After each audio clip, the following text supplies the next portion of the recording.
Chapter 159. However, Guxi changed the topic and pointed to the girl in pink. You've got to accompany her to a place and protect her with all your might. Right now, the price of the ancient tempering book had already reached 400,000 superior-grade spirit stones. In other words, Guxi's words were equivalent to giving away 400,000 superior-grade spirit stones or even higher. The magnitude of this favor was unimaginable. This also proved that the place Guxi was referring to was definitely not a good place. I'm only at early-stage foundation establishment. Why did you choose me? This lady's strength is probably above mine, right? Su Zimo asked after a moment of silence. Guxi did not reply and instead asked, I heard that you're pretty good in melee combat? Su Zimo frowned. There were not many people who knew that he was strong in melee combat, and he did not know where Guxi had gotten the news from. Su Zimo's gaze shifted to the girl in pink's face.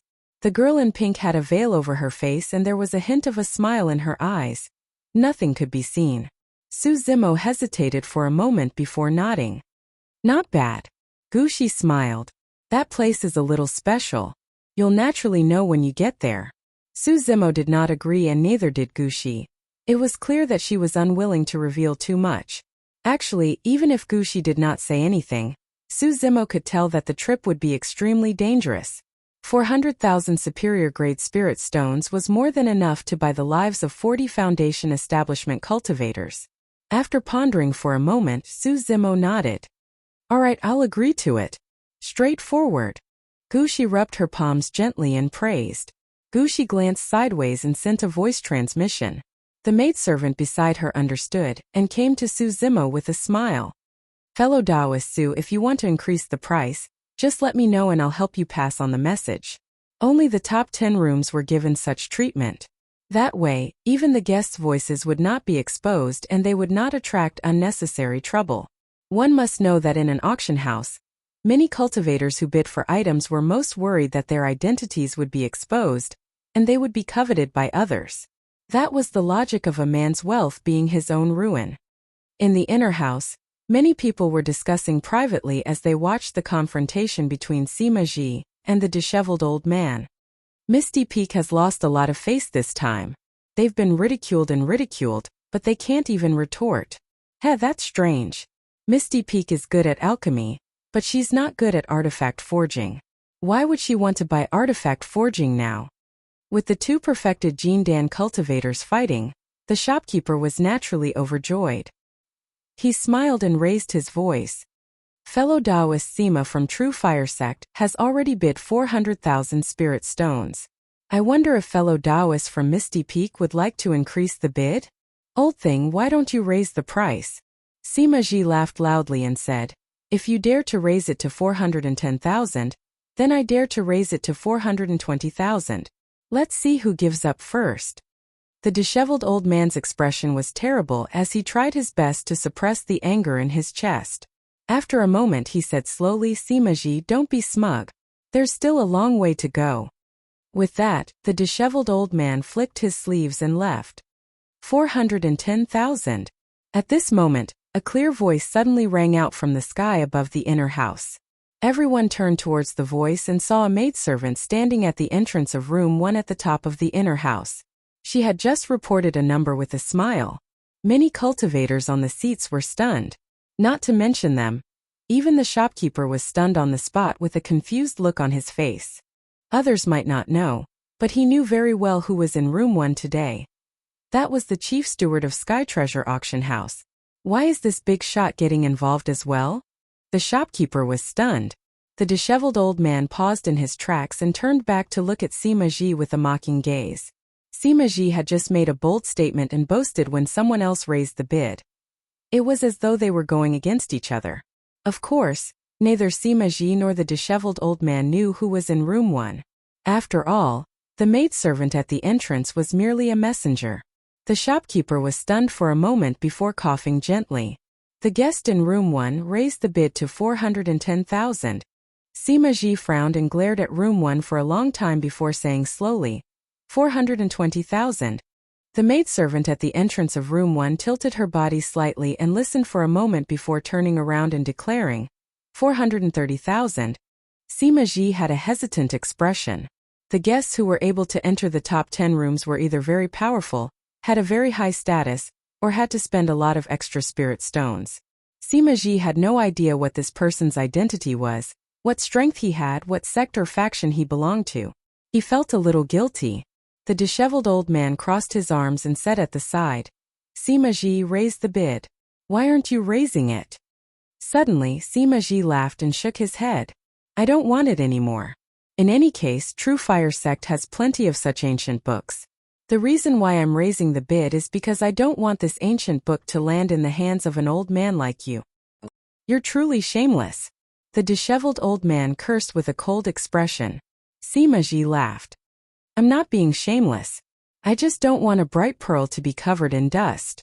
Even if this ancient book lands in the hands of Misty Peak, no one will be able to understand it, haha. After laughing, Sima Ji cupped his fists in the direction of room 1 and declared, since this fellow Taoist has taken a liking to this ancient book, I can only give it to you. The shopkeeper wiped his cold sweat secretly and said, congratulations to the guest in room 1 for obtaining this ancient book for 430,000. Right then, the maidservant at the entrance of room 1 turned around again. Many cultivators realized that the person inside had something to say again. A moment later, the maidservant turned around and said, please give this ancient book to the fellow Taoist from Misty Peak in room 77. Give. The entire place went silent. Everyone was dumbfounded. Sima Ji was a little confused. The disheveled old man was confused as well. He turned back to look at his room. It was indeed room 77. Who was the other party to give such a huge gift? The first reaction of many cultivators was that the guest in room 1 was joking. The shopkeeper knew what sort of person the chief steward of Sky Treasure Auction House was. Although she was a woman of her word and would definitely not joke as such. The shopkeeper wrapped up the ancient book immediately and headed to the entrance of room 77 personally, handing the ancient book to the disheveled old man in front of everyone. It was only then that everyone realized what was going on and their expressions changed. Sima Ji's expression darkened instantly. No matter who the other party was, this action was clearly going against him. However, Sima Ji could not understand what sort of status this person had to be to give away more than 400,000 superior-grade spirit stones just like that. This was way too extravagant. Fellow Taoist, what's the meaning of this? Are you purposely going against True Fire Sect? The moment Sima Ji opened his mouth, he brought up his sect. I like it. The maidservant shook her head and pretended to be smug. Those two sentences sounded familiar. They were the same words that Sima Ji said to the disheveled old man earlier on. Now they were sent back to him. Actually, the maidservant was only 12 or 13 years old. She wasn't tall and had a charmingly naive look. Her large eyes were watery and her voice was crisp. Now that she said those words in Sima Ji's tone, it was extremely interesting. Instantly the crowd burst into laughter. Chapter 160. Relief. The disheveled old man's first reaction was relief.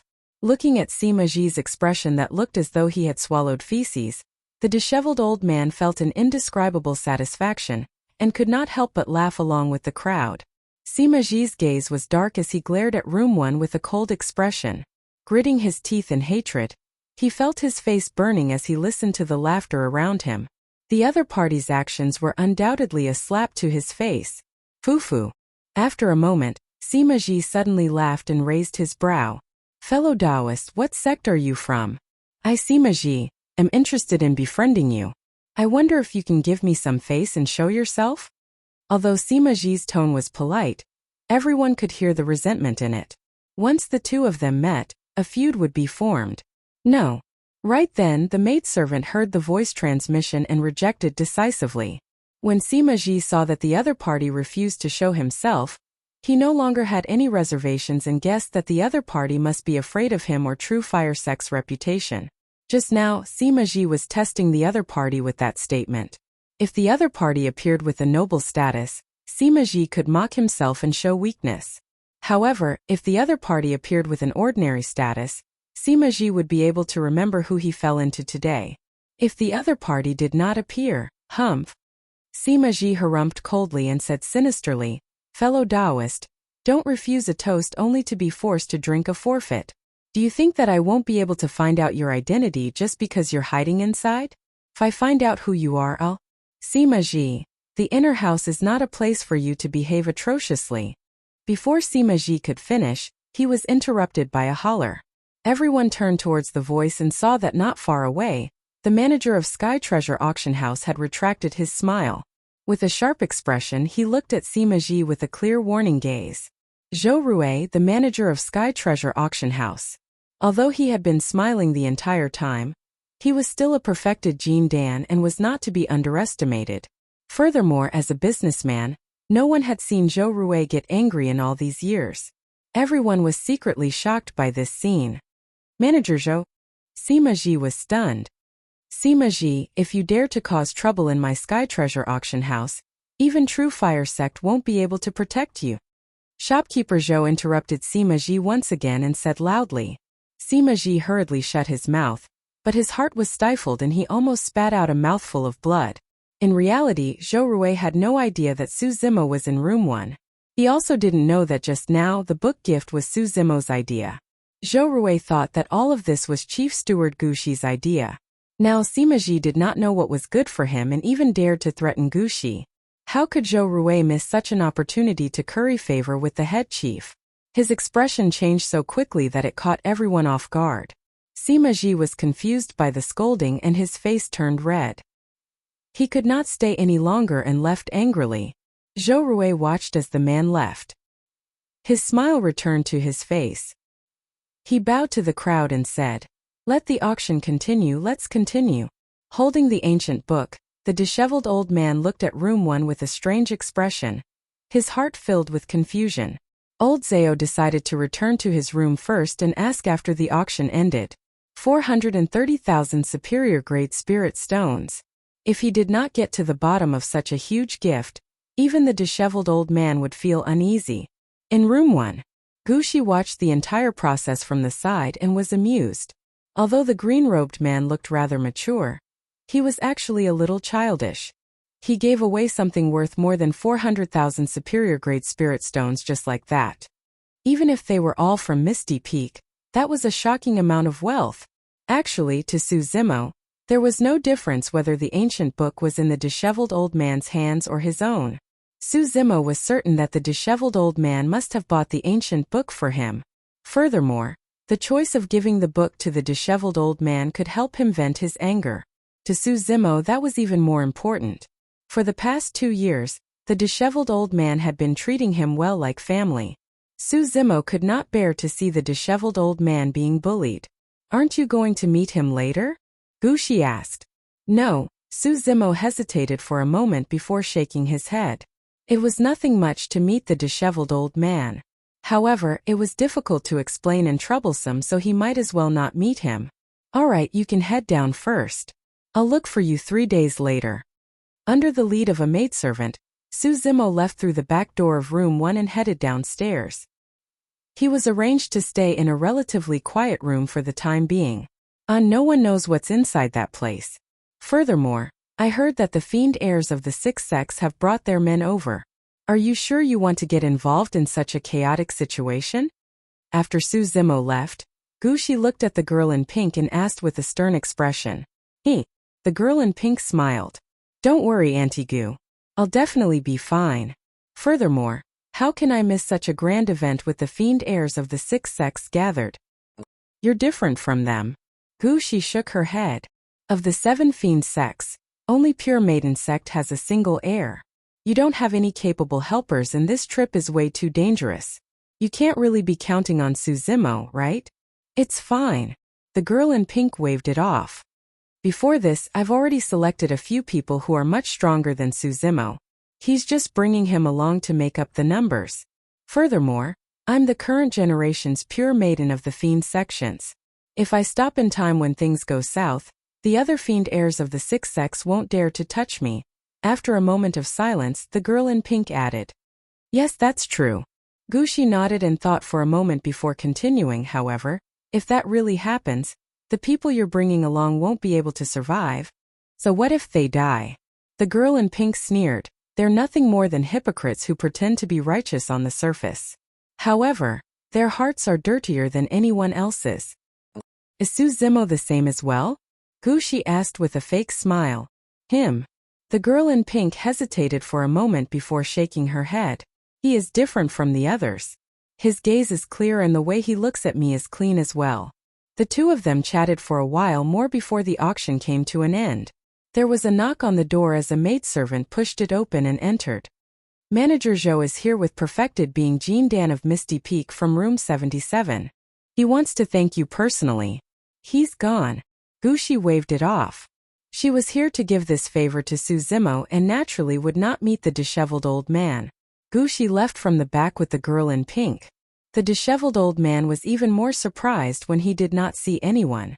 After pondering for a while, he left the Sky Treasure auction house in confusion and headed straight for Misty Peak, intending to hand the ancient book to Suzimo as soon as possible. Chapter 161. 3 days later at night. A room was dark and quiet as though it was empty. Shoo! Shoo! Shoo! Before long, the sound of a sword tearing through the air could be heard from outside, accompanied by fluttering robes. The person was extremely fast and arrived at the door in the blink of an eye. Suddenly, 2 divine lights shone in the dark room, disappearing in a flash. It was a pair of eyes that were clear and bright. Although the room was pitch black, it was as bright as day in Suzimo's eyes. Without waiting for the person to summon him, Suzimo opened the door and walked out. There were 6 cultivators outside. Apart from Suzimo, who had seen the girl in pink before, the other 5 cultivators were unfamiliar and were all men. Among the 5 male cultivators, 4 of them had an extremely eye-catching sect emblem on their robes. They were from one of the 5 major sects, Southern Mountains sect. The other person seemed to be an itinerant cultivator with thin lips and an aquiline nose. He looked at the girl in pink with a sinister gaze that carried an inexplicable fervor. Suzimo's eyes were covered with a thin layer of spirit energy, as he circulated his spirit-peering art to investigate. 5 perfected foundation establishment cultivators? Suzimo frowned without batting an eyelid. Previously, he had vaguely guessed that the girl in pink would definitely find other helpers. However, he had not expected her to find 5 perfected foundation establishment cultivators. This unknowingly revealed a very important piece of information. There was a high chance that the place they were heading to had a cultivation realm restriction such that cultivators of the core formation realm and above would not be able to enter. Suzimo had read about that in some of the ancient books in Misty Peak. In Tianhuang mainland, there were some cave abodes of predecessors, inheritance grounds, primordial or ancient secret grounds, ruins and other mysterious regions where there would be all sorts of restrictions. Among them, the most common restriction was the restriction of one's cultivation realm. Some cave abodes and ruins might even have many restrictions that were filled with danger. If one was not careful, they could die within. Of course, in the face of great danger, great opportunities would come along with it. In these mysterious places, there existed many unimaginable opportunities. As long as one could obtain any one of them, they would be able to soar into the sky and transform into a butterfly from a cocoon. Furthermore, although the 5 male cultivators were at perfected foundation establishment, the spirit-peering art could not tell how many meridians they had unlocked. Only when he unleashed his full cultivation would he be able to know the true strength of his opponent.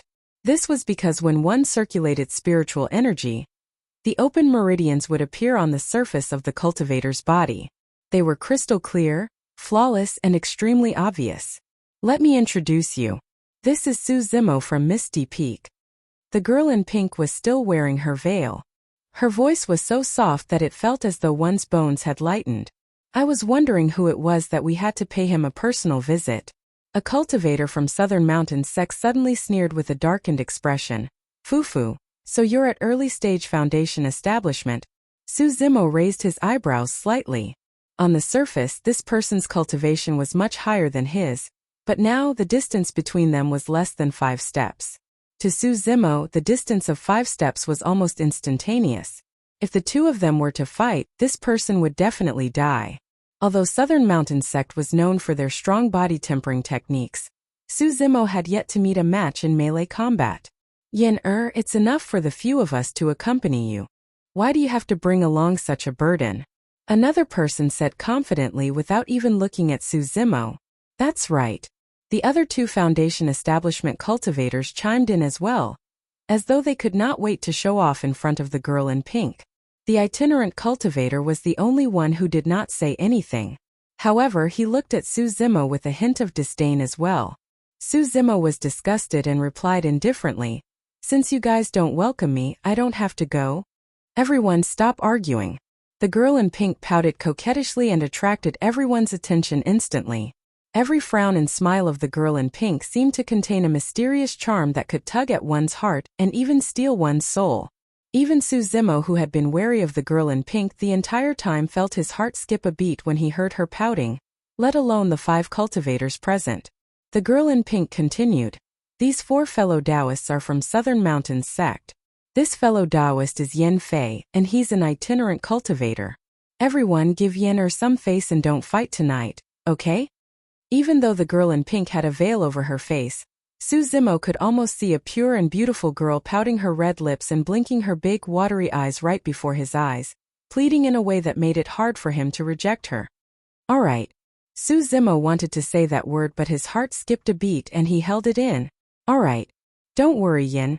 We won't hold it against an early-stage foundation establishment cultivator." "That's right, Yin." The 5 cultivators answered almost at the same time with intoxicated expressions. Although the girl in pink seemed like the weakest among them, in reality, ever since she appeared, she was the one who caused conflicts and resolved them with ease. Every single one of her actions could affect everyone. It was an indescribable charm that seemed to be able to bewitch everyone and control everything. Earlier on, the girl in pink's gaze swept across the 6 of them. However, all of them had the feeling that she was looking at them and begging them. What sort of method is that?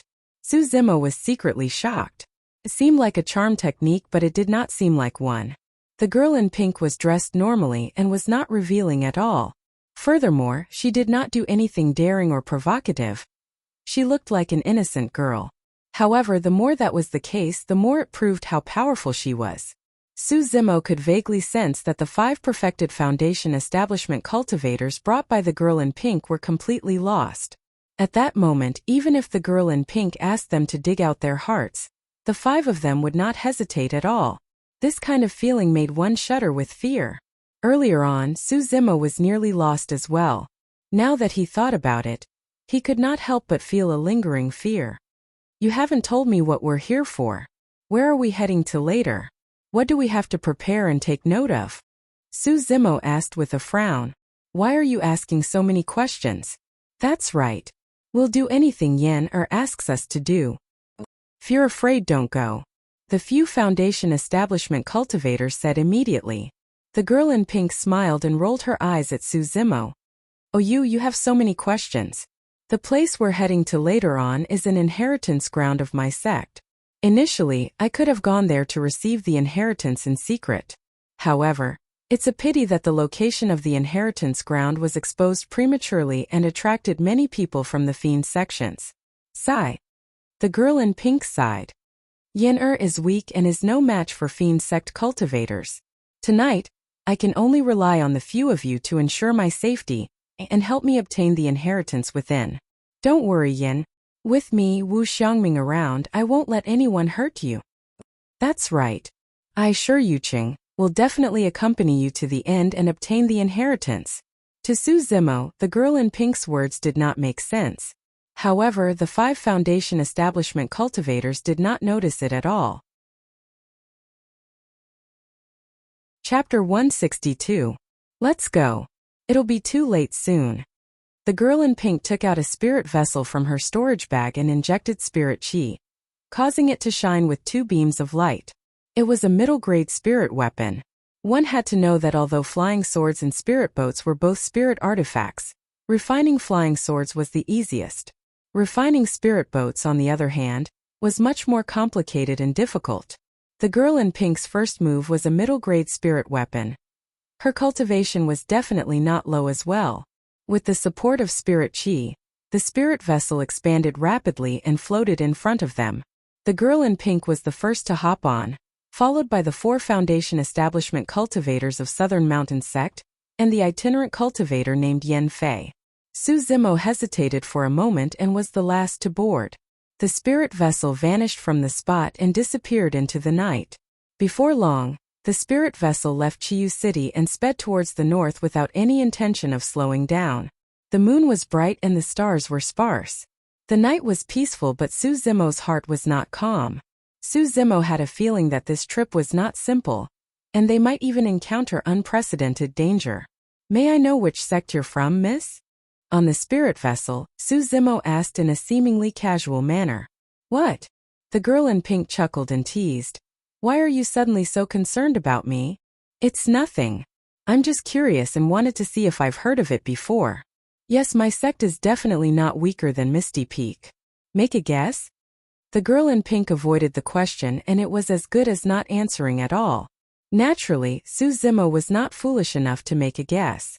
Putting aside the fact that he couldn't guess it correctly, even if he could, the girl in pink might not admit it given her mischievous personality. They were silent the entire way. It was close to midnight and the night was getting darker. Suddenly, the girl in pink said, "Let's get off here and walk there." The other 5 did not question her. Su Zimo did not say anything either and followed behind the group, surveying their surroundings constantly to check for any movements. After walking a few kilometers, a barren land appeared before them. It was barren and dilapidated. As soon as Su Zimo stepped into this place, he immediately felt that something was amiss. In this area, the spiritual power in his dantian seemed to be confined by a mysterious force, making it impossible for him to use it. What happened? Su Zimo was secretly alarmed as he instinctively looked at the girl in pink. Right then, as though she sensed something, the girl in pink suddenly turned around with a strange glint in her eyes. "There's an ancient spirit lock formation beneath this inheritance ground. Any spirit energy will be restricted here. In other words, all spirit arts cannot be used here. Talismans and spirit weapons can only be rendered useless." Su Zimo came to a realization. No wonder Wuxia had asked him about his close combat prowess. Under the coverage of the ancient spirit restriction array, it was useless even if one opened all 8 meridians. The strength of the fleshly body was the foundation. Rumble. Suddenly, a loud noise came from the depths of the ground, and the ground shook. Everyone's expression changed, and they quickly stabilized themselves. Crack, crack, crack. Immediately after, a series of gigantic cracks appeared on the ground. It was dark and deep within, emitting a faint black mist. In the hazy night it looked extremely sinister. There was even a faint stench of blood mixed within the black mist. If someone were to stand in the air and look down, they would be able to see an inexplicably shocking sight. The outline of the inheritance ground resembled a gigantic body with all 4 limbs and a head. In fact, there were even 2 strange lights that shone from the face region, as though they were the eyes of a person. In the outline, gigantic cracks crisscrossed like scarlet blood vessels, and eventually converged at the chest of the body where the heart was. It was as though a powerful life form was awakening in the depths of the ground, emitting a terrifying aura that caused one's heart to shudder. This doesn't seem like a good place. Is your sect's inheritance really here?" The Southern Mountains sect cultivator named Wu Xiaoming asked with a trembling voice. "That's right, it's here," the girl in pink replied with a smile, as though she was not afraid at all. Wu Xiaoming forced a chuckle and said, "Why don't we leave for now? I think there's something wrong with this place. Something's not right." At that moment, his deep fear of death finally allowed him to break free from the charm of the girl in pink and regain a brief moment of clarity. The girl in pink's eyes dimmed as she lowered her head and said in a sad tone, "Brother Wu, aren't you going to help me anymore?" Wu Xiaoming sank once more. "Why would I?" Puffing his chest, Wu Xiaoming declared righteously. Everyone at the side added hurriedly, "Don't worry, Yanner, we're still here." Su Zimo witnessed the entire process without saying anything. Among the 7 of them, he was the calmest apart from the girl in pink. It wasn't because Su Zimo was bold and fearless towards the various phenomenons in the inheritance ground. It was just that Su Zimo was watching from the sidelines and had a clearer understanding of the situation. He was particular about where he stood. Even though he seemed like he was walking casually, he was never more than 5 steps away from the girl in pink. If anything were to happen, Su Zimo was confident that he could capture the girl in pink immediately. As though she sensed something, the girl in pink suddenly turned to Suzimo and said with a fake smile, "Brother Zimo, you're so close to me." Suzimo smiled and did not reply. The girl in pink said gently, "Let's head down from here. We might encounter danger at any moment down there. Everyone be careful." With that said, she was the first to jump into a pitch-black crack. Suzimo narrowed his gaze and followed closely behind in a flash, being the second to jump in. With their spirit energies sealed, none of them could fly. Because they did not know how deep the crack was, Suzimo placed his palm on the stone wall beside him after jumping in and tried his best to control the speed of his descent using friction. At the same time, Suzimo looked towards the girl in pink. The girl in pink's movement technique was extremely agile, as she tapped her toes gently on the steep stone wall, like a fairy dancing on the edge of a cliff. In the blink of an eye, the girl in pink and Suzimo landed one after another on solid ground. Immediately after, it was the 4 foundation establishment cultivators of Southern Mountains sect, and the itinerant cultivator named Yen Fei. All 5 of them were body-tempered cultivators with extraordinary physiques, and were unscathed after falling from above. There were only 2 paths in the crack. After hesitating for a moment, the girl in pink pointed in a direction and walked forward in the crowd. Before long, a fork appeared in the path ahead. This was where 2 cracks intersected. In the middle of the fork lay a corpse with widened eyes. There was a scarlet sword scar on his glabella that was still dripping with warm blood. It was clear that he had just died not long ago. Chapter 163. When she saw the corpse that was still warm, the girl in pink's expression was unchanged, but a strange glint flashed through her eyes. The 4 Southern Mountains sect cultivators gripped their weapons tightly with nervous expressions. As body-tempered cultivators, it was only natural for them to be equipped with melee weapons such as Suzimo's Cold Moon Saber and Little Fatty's gigantic axe. Of the 4 Southern Mountains sect cultivators, 3 of them wielded swords while the last one wielded a hook with both hands. The itinerant cultivator, Yen Fei, was barehanded. However, his sleeves were wide, as though there was a universe within. Suzimo swept his gaze and could vaguely guess that Yen Fei's weapon should be a pair of arm guards. The advantage of such weapons was that they were concealed and short, capable of both offense and defense. They were equivalent to one's own arms and were invulnerable and indestructible. It was clear that the depths of the underground were not a friendly place. The reason why the 5 of them dared to follow was because they were bewitched by the girl in pink and lost their minds. At the same time, they were truly capable. After all, there was an ancient spirit lock formation here. Even if a perfected foundation establishment cultivator with 8 meridians unlocked arrived here, they would only be able to die here if they were weak in melee combat due to their weak physique. When they arrived at the fork, the 5 of them protected the girl in pink in the middle. They surveyed their surroundings and continued forward after confirming that there was no danger. Suzimo followed behind them at a distance that was neither too far nor too close. When he arrived beside the corpse at the fork, he stopped and glanced sideways. The person's eyes were widened and filled with confusion, as though he did not understand what had happened even in death. The sword wound on his glabella was thin and thin. It was clear that the person who attacked was extremely fast and killed him with a single slash before he could even react. Suzimo continued following the girl in pink and the others. Before long, he caught sight of 2 more corpses lying on the ground in the same manner as before. There were no storage bags on the 2 corpses as well. Wu Xiangming and the others swept their gazes and wanted to protect the girl in pink as they walked past the 2 corpses. All of a sudden, Suzimo felt his heart skip a beat and his scalp prickled. The feeling came so suddenly that there was no warning at all. Suzimo didn't sense any danger, but he subconsciously shouted, "Stop!" When she heard Suzimo's voice, the girl in pink seemed to have thought of something. Suddenly, she stopped in her tracks and channeled dermic powers in her legs to retreat backwards. Wu Xiangming and the rest were stunned. At this moment, the pupils of one of the corpses lying on the side moved strangely. It stood up and pulled out a long and narrow sword from nowhere. Then it quickly stabbed forward twice. Puff! Puff!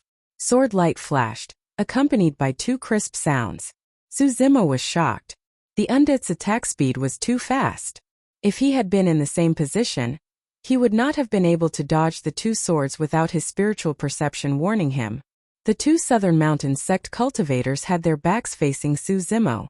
Although he could not see their expressions, he could clearly sense their bodies stiffening. Next they fell straight down, no longer breathing. After killing 2 people in a row, the undead did not stop at all. With a light tap of its feet, it sped forward rapidly like a phantom, disappearing into the darkness in the blink of an eye. Swoosh! Swoosh! At the same time 2 black streaks of light tore through the air, letting out buzzing sounds as they chased after the black figure in the distance and disappeared. Not far away, Su Zimo wielded his sanguine crystal bow and shot out 2 arrows right away. However, it was a pity that the undead had left first. Furthermore, it had a ghostly movement technique and those 2 arrows might not be able to hurt it. Clang! Clang! Not long after, 2 crisp sounds came from the darkness in front of them. True enough. The 2 arrows missed. That was the sound of the arrows piercing the stone walls. The girl in pink stood beside Su Zimo with a bright glint in her eyes. Of the few people present, she was the only one who knew the identity of the undead just now. The undead did not seem to have any flaws and looked exactly the same as the corpses they had encountered previously. There was also a wound on its glabella that was bleeding, and there was no life in it at all. The girl in pink had not expected that the handsome man would be the first to warn her and see through the disguise of the undead. The undead that left was the most cold-blooded killer in the fiend sects. A true assassin. In the fiend sects, no one had seen the true appearance of the undead. He could be a corpse, a white-haired old man or an innocent child. In fact, he could even transform into a woman. Or rather, no one knew if he was a man or a woman. Those in the fiend sects called him the thousand-faced assassin. The girl in pink only knew that he was the current generation's fiend heir of Hidden Death sect. His talent was comparable to an ancient fiend hegemon, and he was hailed as the strongest fiend heir of Hidden Death sect. The girl in pink was from Pure Maiden sect, and the thousand-faced assassin was from Hidden Death sect. Both of them were part of the 7 fiend sections. The moment Su Zimo gave the warning, the girl in pink thought of this terrifying character and retreated immediately. What surprised the girl in pink was that the thousand-faced assassin actually retreated after killing the 2 of them. This meant that there was someone among the crowd that made the thousand-faced assassin feel threatened. That was the reason why he did not continue taking the risk. Against the same cultivation realm, the thousand-faced assassin had killed countless monster incarnates without missing a single one. His accomplishments were so terrifying that it left countless people of the fiend sects speechless. On the one hand, it was because of his cold methods. On the other hand, it was also proof of his caution. Just who was it that could make the strongest devil son of the Hidden Death sect feel fear? The girl in pink swept her gaze past Wu Xiangming and the other 2 before landing on Su Zimo. Although the entire process from the moment the thousand-faced assassin attacked to his escape seemed to take a long time to describe, it actually happened in the blink of an eye. Wu Xiangming and the other 2 did not manage to react at all.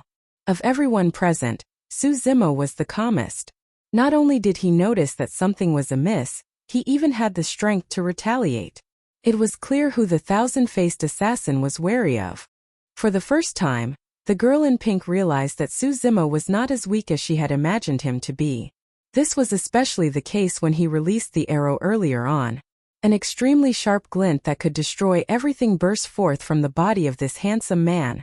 After all, not everyone would dare to attack the demon son of the Hidden Death sect. The girl in pink's eyes shimmered as she thought to herself, I wonder if he'll still dare to attack as decisively as he did right now when he finds out about the thousand-faced assassin's identity. You know that person earlier on? Su Zimo stared into the girl in pink's eyes and asked with a frown. Blinking, the girl in pink replied, No, I don't.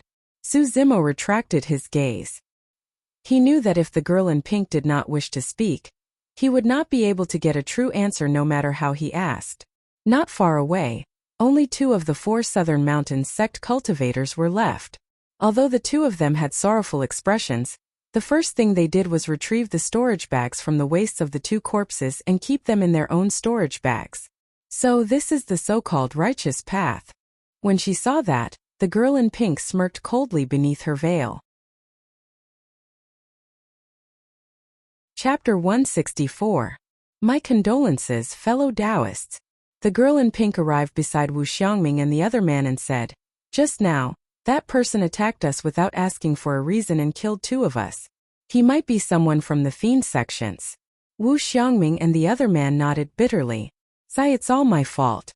The girl in pink had a sorrowful expression as she sighed gently. If not for me, you two wouldn't have been buried here. That person from the fiend sex is so strong that I'm sure we're not a match for him. When he heard that, Wu Xiangming said hurriedly, Yan it's not your fault. The girl in pink pursed her red lips and a glint flashed through her eyes. As though she had made a decision, she said gently, Brother Wu, you guys should leave. I've decided to head out alone. Don't follow me. If you guys get injured because of me, I'll... As she said that, the girl in pink sobbed pitifully with tears welling in her eyes. At that moment, Su Zimo was almost moved by the girl in pink's heartfelt expression. However, Su Zimo's eyes regained clarity the next moment and his expression was cold. Wu Xiangming was a little flustered. He wanted to reach out and wipe away the girl in pink's tears, but he seemed a little timid as he said hurriedly, Don't cry, Yan Don't worry, I'll be by your side till the end. The other Southern Mountains sect cultivator chimed in as well. Yan Fei stood at the side, clearly touched as well. However, he looked at the girl in pink strangely with a hint of lust in the depths of his eyes. Yan listen to me, Wu Xiangming said in a deep voice. Just now, although that person's attacks are swift and decisive, he might not be a match for me in a head-on fight. The girl in pink stopped sobbing and nodded, seemingly understanding. Su Zimo lamented internally. Although that person has lost his mind because of the girl in pink, he still has some brains and knows how to analyze the situation.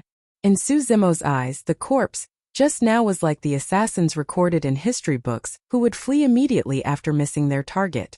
Assassins might not be very strong, but their methods were superior in terms of camouflage, concealment, and appearing and disappearing unpredictably like shadows. Their comprehensive strength was terrifying and extremely difficult to deal with. Of course, even though Wu Xiangming was aware of this, Su Zimo did not have high hopes for him. Not to mention him, even Su Zimo could not guarantee that he would be able to escape unscathed from the assassin if he lost his spiritual sense. That assassin was terrifying. From the process of just now's attack and the various details, this person's true strength was also quite powerful, and his physical fitness was extremely strong. Of course, Su Zimo, with his spiritual sense, was not afraid of this person. If this person dared to appear again, Su Zimo would immediately kill him. Such a person was too dangerous. Perhaps sensing something, the assassin who had left earlier did not appear again. Wu Xiangming and the other two escorted the girl in pink forward through the crack while Su Zimo followed behind. His eyes were like torches and his ears were twitching. Nothing could escape his notice. This time round it was clear that Wu Xiangming and the other two were more cautious and took every step with caution. When they encountered the corpse again, the three of them did not head forward recklessly. Instead, they chose one of them to guard beside the girl in pink while the other two flanked her left and right. They closed in a pincer formation and stabbed the corpse a few times. Before long, they arrived at another fork in the road. Wu Xiangming turned back to look at Su Zimo, who had been following behind silently the entire time. For some reason, he felt frustrated and hollered, Hey, Su something, you better stop following us. The sight of you makes me frustrated. In Wu Xiangming's eyes, Su Zimo was almost non-existent and he did not even remember the latter's name. That's right. That person has never helped us and is as timid as a mouse. He doesn't even dare to walk in front and is always following behind us. Another Southern Mountains sect cultivator complained as well. Su Zimo did not reply and his gaze was calm with a hint of mockery. Along the way, Su Zimo did not attack at all. Most of the time, he watched coldly from the sidelines and strolled leisurely. There was no other reason other than the fact that there was no need for it. In Wu Xiangming's eyes, Su Zimo had merely shouted for them to stop and shot 2 arrows. The girl in pink was the only one who knew how powerful those 2 arrows were when Su Zimo shouted for them to stop. That was because given the methods of the thousand-faced assassin, everyone present apart from her would have died if not for the fact that they were wary. Standing at the fork in the road, Wu Xiangming looked at Su Zimo with a look of disdain and questioned, Su something, tell me what's the use of you, Brother Wu, don't make things difficult for him. At the side, the girl in pink persuaded hurriedly. Humph! Harumphing coldly, Wu Xiangming turned and walked towards the fork in the road on the right while mumbling viciously, Bloody Misty Peak disciple? Seems like that's all there is to it. Right then, Su Zimo stood on the spot and his eyes flashed coldly, as though he sensed something. You're asking me what's the use of me, Fu? Suddenly, Su Zimo laughed and said leisurely, actually my use is very simple. At the very least, I can remind some people that it's best not to step onto a path of no return. Stop trying to be mysterious and spouting nonsense. Wu Xiangming turned around and sneered. Cut to the chase. There's no need to beat around the bush. Su Zimo pointed to the fork in the road behind Wu Xiangming and said indifferently, if I were you, I wouldn't take that path. Ha ha ha ha. Wu Xiangming burst into laughter. What a joke. Do I need the guidance of an early-stage foundation establishment cultivator, like you to tell me which path I want to take? Are you even worthy? Suit yourself. Su Zimo raised his brow. Wu Xiangming retracted his smile and said coldly, Su something, let me give you a piece of advice for a courageous cultivator like you. Go home and farm as soon as possible instead of coming out to embarrass yourself. You want to cultivate to become an immortal with that guts of yours? Dream on. Fu, you're right, senior brother Wu. Another Southern Mountains sect cultivator agreed. Yenner, let's go. There's no need to listen to this lad's nonsense. With me, Wu Xiangming, around, even if there's an evil cultivator in front, he'll have to make way. As he said that, Wu Xiangming and the other Southern Mountains sect cultivator entered the fork in the road. The girl in pink hesitated and glanced at Su Zimo before following them. Yan Fei glared at the girl in pink's voluptuous figure with a fiery gaze and followed closely behind. Su Zimo watched as the four of them entered the fork in the road and did not follow them. Due to the existence of the ancient spirit lock formation, everyone's storage bags could not be opened, and they had already taken out the items they needed before entering. Su Zimo chose the cold moon saber, sanguine crystal bow and 10 arrows. Standing on the spot, he removed the sanguine crystal bow from his back and gripped 3 arrows in his hands. With a cold gaze, he muttered to himself, in the end, a battle is unavoidable. Su Zimo's hearing was shocking. Earlier on, he could vaguely hear footsteps coming from the depths of the fork in the road. There were many people. Furthermore, there was a fresh stench of blood coming from the fork in the road. That group of people had ill intentions. That was the reason why Su Zimo advised Wu Xiangming and the others not to take the fork in the road. Unfortunately, they did not listen. Chapter 165. Wu Xiangming and the other Southern Mountains sect cultivators walked at the front, followed by the girl in pink and Yan Fei at the back. After walking for a while, Wu Xiangming frowned and suddenly stopped in his tracks, listening intently.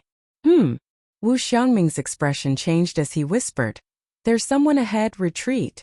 If it was just 1 or 2 people, Wu Xiangming would have nothing to fear. However, the footsteps ahead were messy and it was clear that there were many people rushing over. Wu Xiangming did not dare to take the risk and wanted to retreat from this place before making further plans. However, the crowd at the front of the tunnel was extremely fast. By the time Wu Xiangming finished his sentence, there were already many figures ahead. The gleam of their weapons was reflected continuously, emitting a chilling killing intent. Without hesitation, the girl in pink retreated right away. It was the same for Wu Xiangming and the other two.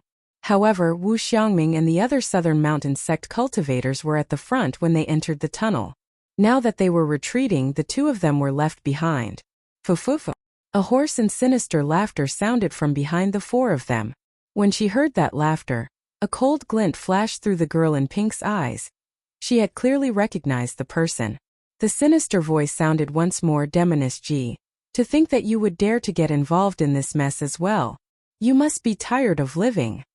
The girl in pink's red lips parted slightly under her veil, as though she wanted to say something but held back.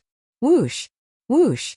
The sound of 2 sharp blades tearing through the air could be heard, heavy and extremely fast. Wu Xiangming and the other 2 who were at the back did not dare to delay and turned around hurriedly, slashing with their swords. Clang!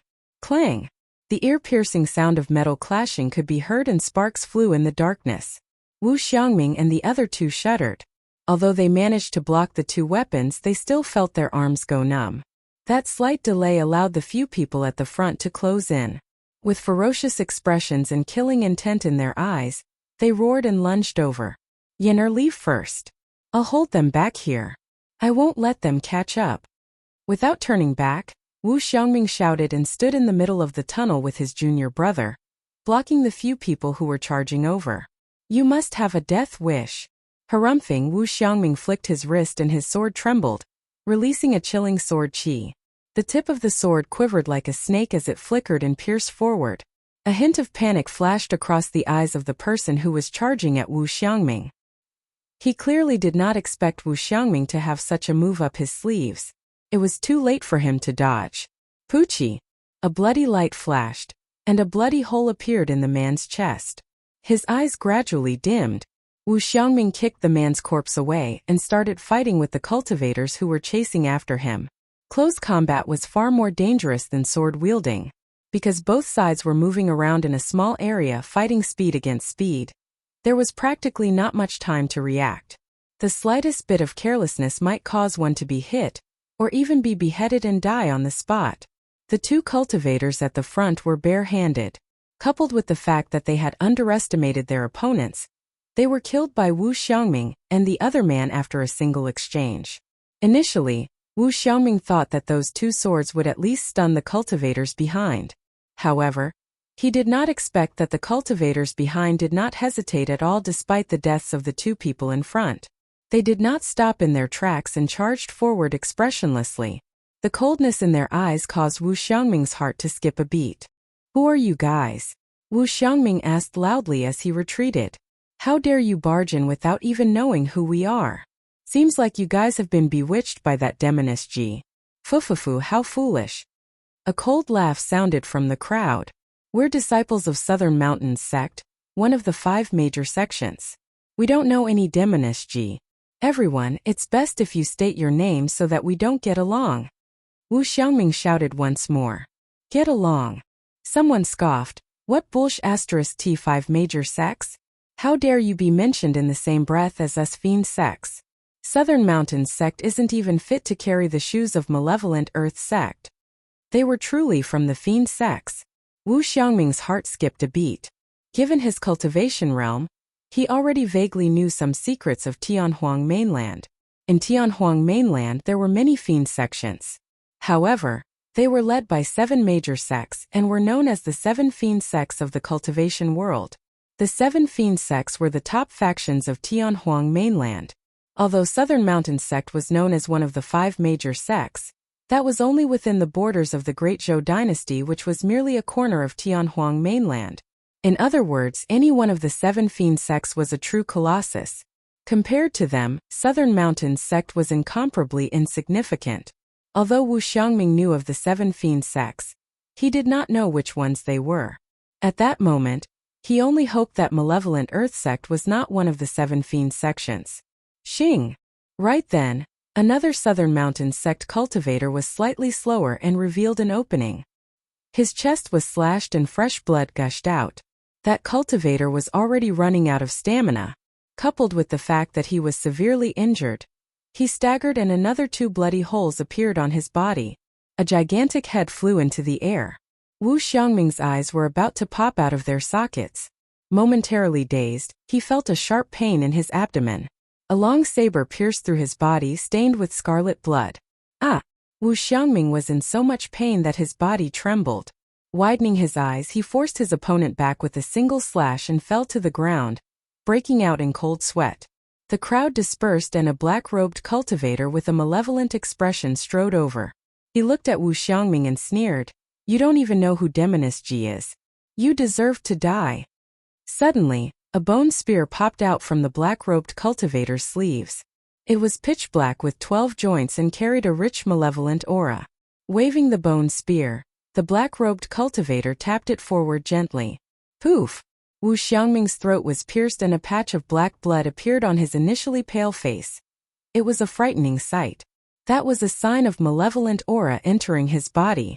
In the cultivation world, there were many spirit weapons that were made of special materials. Even without injecting spirit energy and activating spirit patterns, they could release considerable power. The bone spear in the hands of the black-robed cultivator was one of them. Demoness Ji, you won't be able to escape.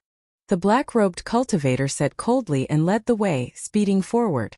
Although Wu Xiangming and Yin Fei were able to hold them back for a moment, it was still difficult for the girl in pink and Yin Fei to escape from the black-robed cultivator's line of sight.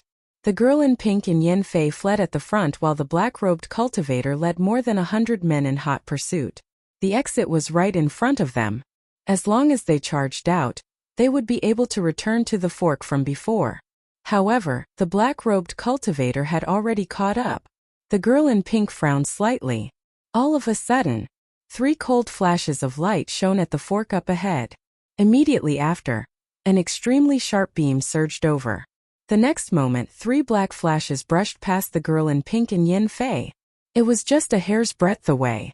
If the 3 black flashes had deviated slightly, they would have pierced through the girl in pink and Yin Fei. The girl in pink gasped and was so shocked that her heart nearly jumped out of her chest. Swoosh! Swoosh! Swoosh! The girl in pink only heard the sound of sharp blades tearing through the air after the 3 black flashes streaked past them. What a fast arrow! Chapter 166. 3 black beams tore through the void and arrived before him in the blink of an eye with a bone-chilling intent.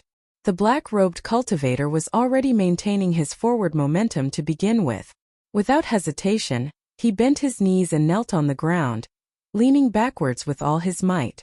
The moment the black-robed cultivator dodged, the people behind him suffered. Poof! Poof! Poof! The sound of the sharp arrows piercing through flesh rang out unceasingly. Clusters of beautiful blood flowers flashed, and miserable shrieks rose and fell one after another. The crowd fell to the ground in chaos. Due to inertia, the black-robed cultivator slid forward on his knees for a distance. The hem of his robes was torn and covered in dust. Sitting up, the black-robed cultivator straightened his body. There was a faint scar of blood between his eyes that was extremely obvious. Even though the black-robed cultivator's reaction was fast, he was still slightly slower and his glabella was pierced by the arrow. Instantly, the black-robed cultivator's pupils turned pitch black and even the whites of his eyes were covered by a layer of black mist. Malevolent aura coiled around him as he said coldly, "I don't care who shot the arrow. Today you'll definitely." Before the black-robed cultivator could finish, he heard a voice from the fork. "Shut up." The voice seemed to be very impatient and had a commanding tone. The black-robed cultivator was enraged. There was no one here who could order him around. Just as the black-robed cultivator was about to say that he would definitely die, another cold beam of light appeared. Accompanied by a buzzing sound, an arrow shot over. Just as the black-robed cultivator was about to say something, he had no choice but to swallow it back down. His body, which had just straightened up, fell back down. Poof! Poof! Poof! The cultivators behind him were in trouble once more. At the fork, the girl in pink and Yin Fei had already escaped. When she saw Su Zimo shooting an arrow, the girl in pink frowned and gritted her teeth, asking with widened eyes, "Su Zimo, weren't you afraid that you would miss?" Su Zimo glared at the girl in pink coldly without saying anything. He pointed to another fork and gestured for them to take that path. The girl in pink bit her red lips and whispered, "Remember your mission. You have to protect me." Su Zimo was expressionless as he looked at the fork in the road where the black-robed cultivator was. Suddenly he asked, "Are those from the fiend sects?" "Yes, they are demon sect disciples." The girl in pink hurriedly nodded. "Oh." Su Zimo replied and turned back to look at the girl in pink, saying indifferently, "I've never shown mercy to anyone from the fiend sections. I'll kill anyone I see." Su Zimo truly hated the fiend sects to the core. The joyful sect in Yen country was not of the righteous path. Furthermore, he had personally witnessed the cruel methods of the fiend sections. Hundreds of thousands of innocent citizens in Linfeng City had all died tragically. Su Zimo's words didn't seem like much, but there seemed to be another meaning. The girl in pink's eyes flickered as she smiled and said, "That might not be the case." Without saying anything, Su Zimo slung the sanguine crystal bow on his back and drew the cold moon saber on his waist, heading towards the fork in the road not far away. The black-robed cultivator rushed out with a pitch-black bone spear and caught sight of a scholarly green-robed cultivator walking towards him. There was a gigantic blood-colored bow slung on his back, a quiver of arrows on his back and a long saber in his hands. "You're the one who shot the arrow?" The black-robed cultivator's eyes lit up and his lips curled. A hint of cruelty flashed through his eyes as he strode forward and thrust his spear forward. The bone spear was shrouded with a malevolent aura that was as black as ink. Even though there was no spirit energy injected into it, the might of the bone spear was far superior to other weapons. Su Zimo's expression was unchanged as he twisted his wrist and swung his cold moon saber upwards. Clang! The bone spear was repelled by the cold moon saber. The black-robed cultivator exclaimed softly with a shocked expression as he lamented internally. What's the background of this person? He had not expected that a random cultivator here would not only be able to defend against his bone spear, but even repelled it. Among the 7 fiend sects, there were only 3 that had truly superior body tempering techniques. The strongest was Overlord Palace, followed by Malevolent Earth Sect and Hidden Death Sect. Even though disciples of the other 4 fiend sects tempered their bodies as well, they merely used spirit chi and energy to temper their bodies. That was the most ordinary and common body tempering technique. There was a huge difference in melee combat strength between cultivators like that and true body tempering cultivators. As the current generation fiend heir of Malevolent Earth Sect, the black-robed cultivator's melee combat strength was needless to say. Before entering this place, the black-robed cultivator had already thought that there were only 2 people worthy of his attention in this inheritance ground. One of them was the fiend heir of Overlord Palace and the other was the fiend heir of Hidden Death Sect. Naturally, there was no way this green-robed scholar before him was the fiend heir of Overlord Palace. Even though the fiend heir of Hidden Death Sect was known as the Thousand-Faced Assassin and no one had seen his true appearance, his weapon had never changed. That was the legacy weapon of Hidden Death Sect, the Assassin's Blade. The Assassin's Blade was a long, thin sword and was not the saber before him. Swash! After repelling the bone spear, Su Zimo's cold moon saber did not stop at all as it slashed forward towards the black-robed cultivator's face. Before the saber arrived, the chill had already seeped into his body. If not for the fact that the black-robed cultivator's body was tempered by spirit chi and malevolent chi throughout the years, his body would have stiffened up against the saber chi. So strong! The black-robed cultivator did not dare to be careless as he retreated hurriedly, avoiding the saber. In that short period of time, the other cultivators of Malevolent Earth Sect swarmed out from the fork in the road and surrounded Su Zimo. Fufu, what a pity! You're going to die here despite your skills. The black-robed cultivator laughed and channeled his bloodline. Instantly, his eyes turned pitch black without any whites. A faint malevolent chi exuded from the black-robed cultivator's body. Su Zimo's expression was calm as he shook the saber in his hands. The bloodline within his body was stirring as well. I'll let you know the reason for your death today. The black-robed cultivator hollered and burst forth with the power of his bloodline, charging forward once more. The bone spear in his hands trembled and a gigantic arc appeared. Shrouded in black chi, the tip of the spear was erratic and unpredictable. The Malevolent Earth Sect cultivators at the side swarmed forward as well. Fufufu. Su Zimo laughed with killing intent in his eyes. Splash! Splash! Before his laughter ended, the black-robed cultivator and the others suddenly heard the sound of a tsunami. The sound of the tsunami originated from the body of the green-robed cultivator before them. What? That's the sound of someone channeling their blood chi. What a powerful bloodline. Could it be that this is the legendary tidal blood realm? Everyone was shocked and their expressions changed. In body tempering techniques there were superior and inferior ones. Inferior body tempering techniques were nothing more than tempering one's skin, flesh, tendons and bones. However, body tempering techniques that could refine one's marrow and blood were superior. All high-quality body refinement techniques would mention a realm in the marrow cleansing blood replacement, and that realm was lead mercury blood. What it meant was that every drop of blood in the body was as heavy, tough, round, and powerful as lead mercury. That was an extremely high realm within the marrow cleansing blood realm and was extremely difficult to achieve. Above the blood of lead and mercury, there was an even more illusory realm, and that was the blood of tides. It was said that once body tempering cultivators of that realm channeled their blood, the sound of a tsunami would be heard from their bodies, surging violently with shocking explosive power. Each time a cultivator of that level attacked, they would bring with them the aura of a tsunami. as though they wanted to destroy the world in an unstoppable and terrifying manner. Chapter 167. Everyone present was shocked when they heard the words blood like the tide.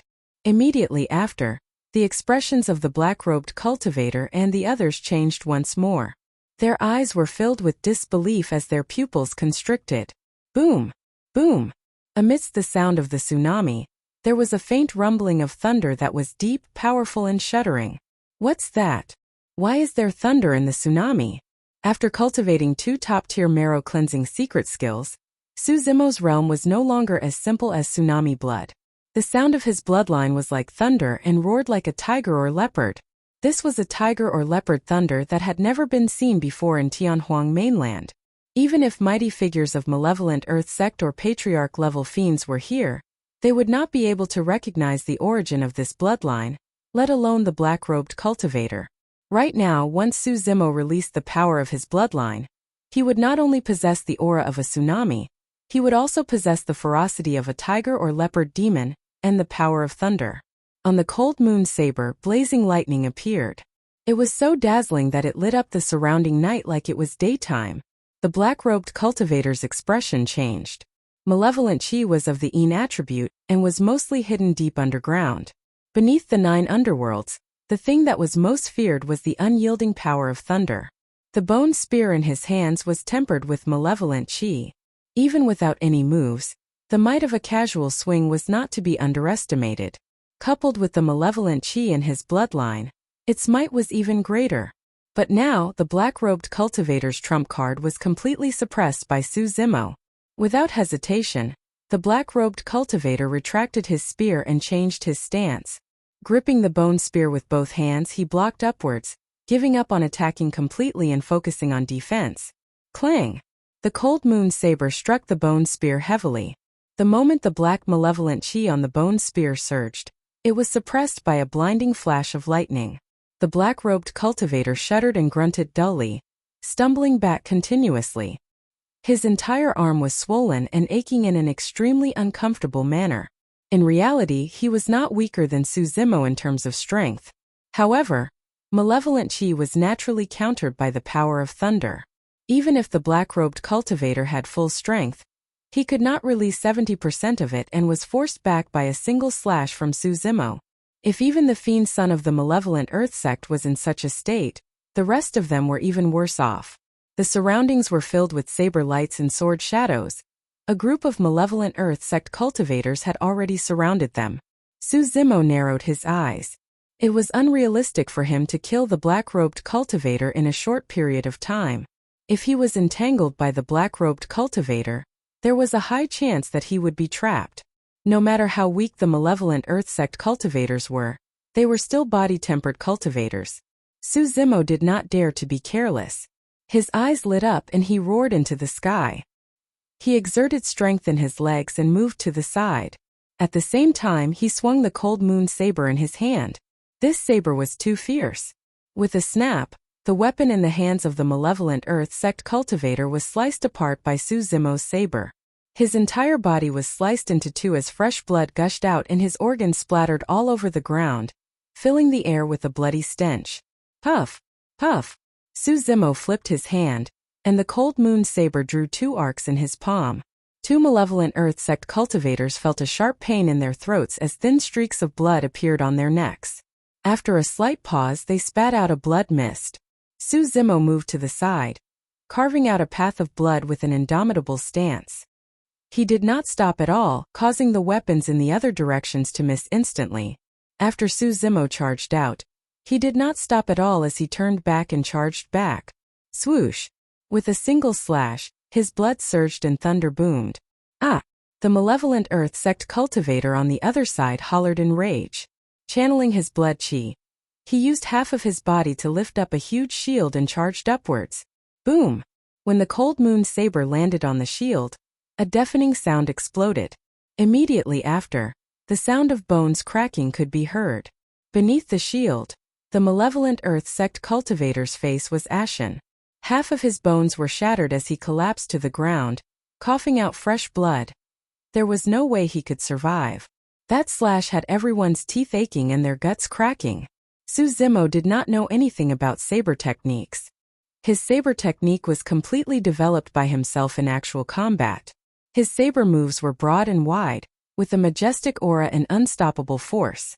Of all the malevolent Earth sect cultivators, the black-robed cultivator was the only one who could defend against Suzimo's strength. The rest could not. In light cases, their palms would split and they would lose their weapons. In heavy cases, they would die on the spot. Without anyone to defend against Suzimo head-on, the malevolent Earth sect cultivators could not form an encirclement. "Lad, you're from an immortal sect?" The black-robed cultivator frowned and asked sternly. "Immortal sect?" Suzimo frowned to himself. Ever since he joined Misty Peak, Suzimo understood many things that he did not know in the past. Not everyone in the cultivation world had the qualifications to call themselves immortal. Not everyone dared to call themselves immortal. Immortal cultivation, immortal cultivation. If immortality was that easy, what was the point of cultivating? Back in Pingyang Town, when he saw perfected being Song Lang, he thought that the latter was an immortal, and that the faction behind him was an immortal sect. In reality, perfected being Song Lang could only be considered as a cultivator, and Iridescent Cloud's Palace was only one of the 5 major sects.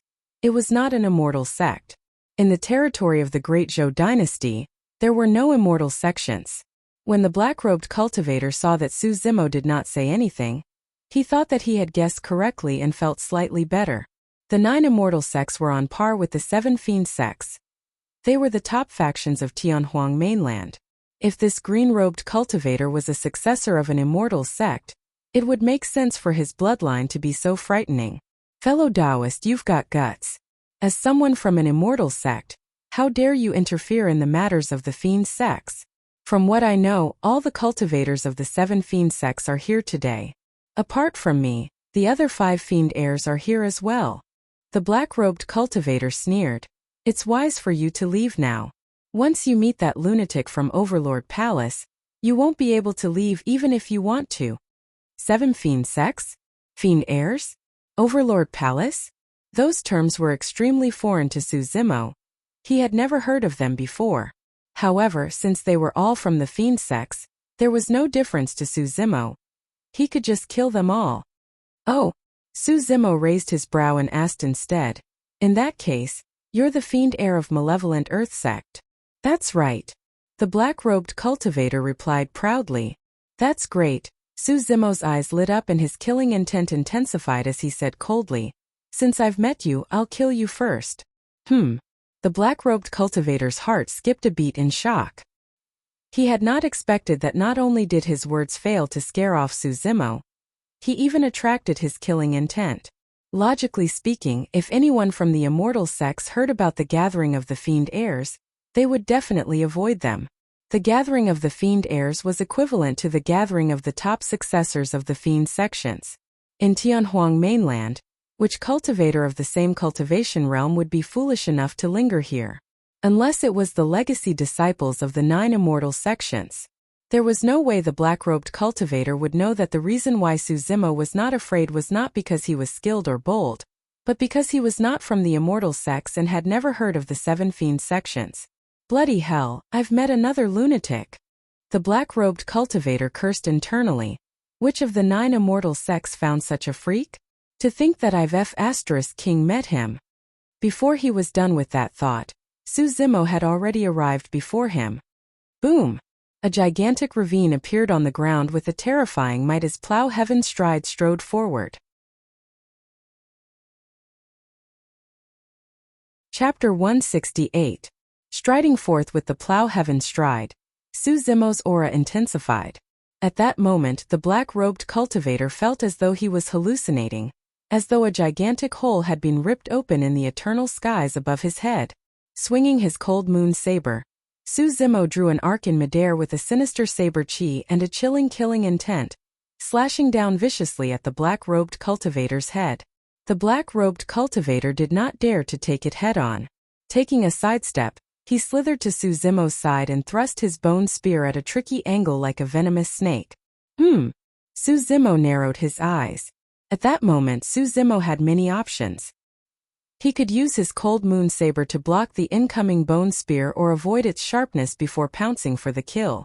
However, both of those options would cause the advantage and aura that Suzimo had just accumulated to vanish into thin air. Furthermore, Suzimo was not suited to be entangled with his opponent in a situation where he was surrounded by enemies. The best way to break out of this situation was to kill the black-robed cultivator with lightning speed and destroy the mental defenses of everyone from Malevolent Earth Sect. Against the incoming bone spear, Suzimo's eyes lit up as he hollered, "Good timing." Without dodging or avoiding, Suzimo suddenly reached out with his palm, spreading his fingers like a fan and grabbing towards the bone spear. At the same time, Suzimo changed his stance at the last minute and stopped his downward slash forcefully. Flipping his wrist, he gripped his cold moon saber in a reverse grip and slashed towards the black-robed cultivator's neck. "You must have a death wish." The black-robed cultivator harumphed coldly. Nobody could defend against his bone spear with their bare hands. He believed that even that lunatic from Overlord Palace could not do it. The black-robed cultivator was confident that after crushing Suzimo's palm, he would stab the latter's chest and pierce his heart, killing him on the spot.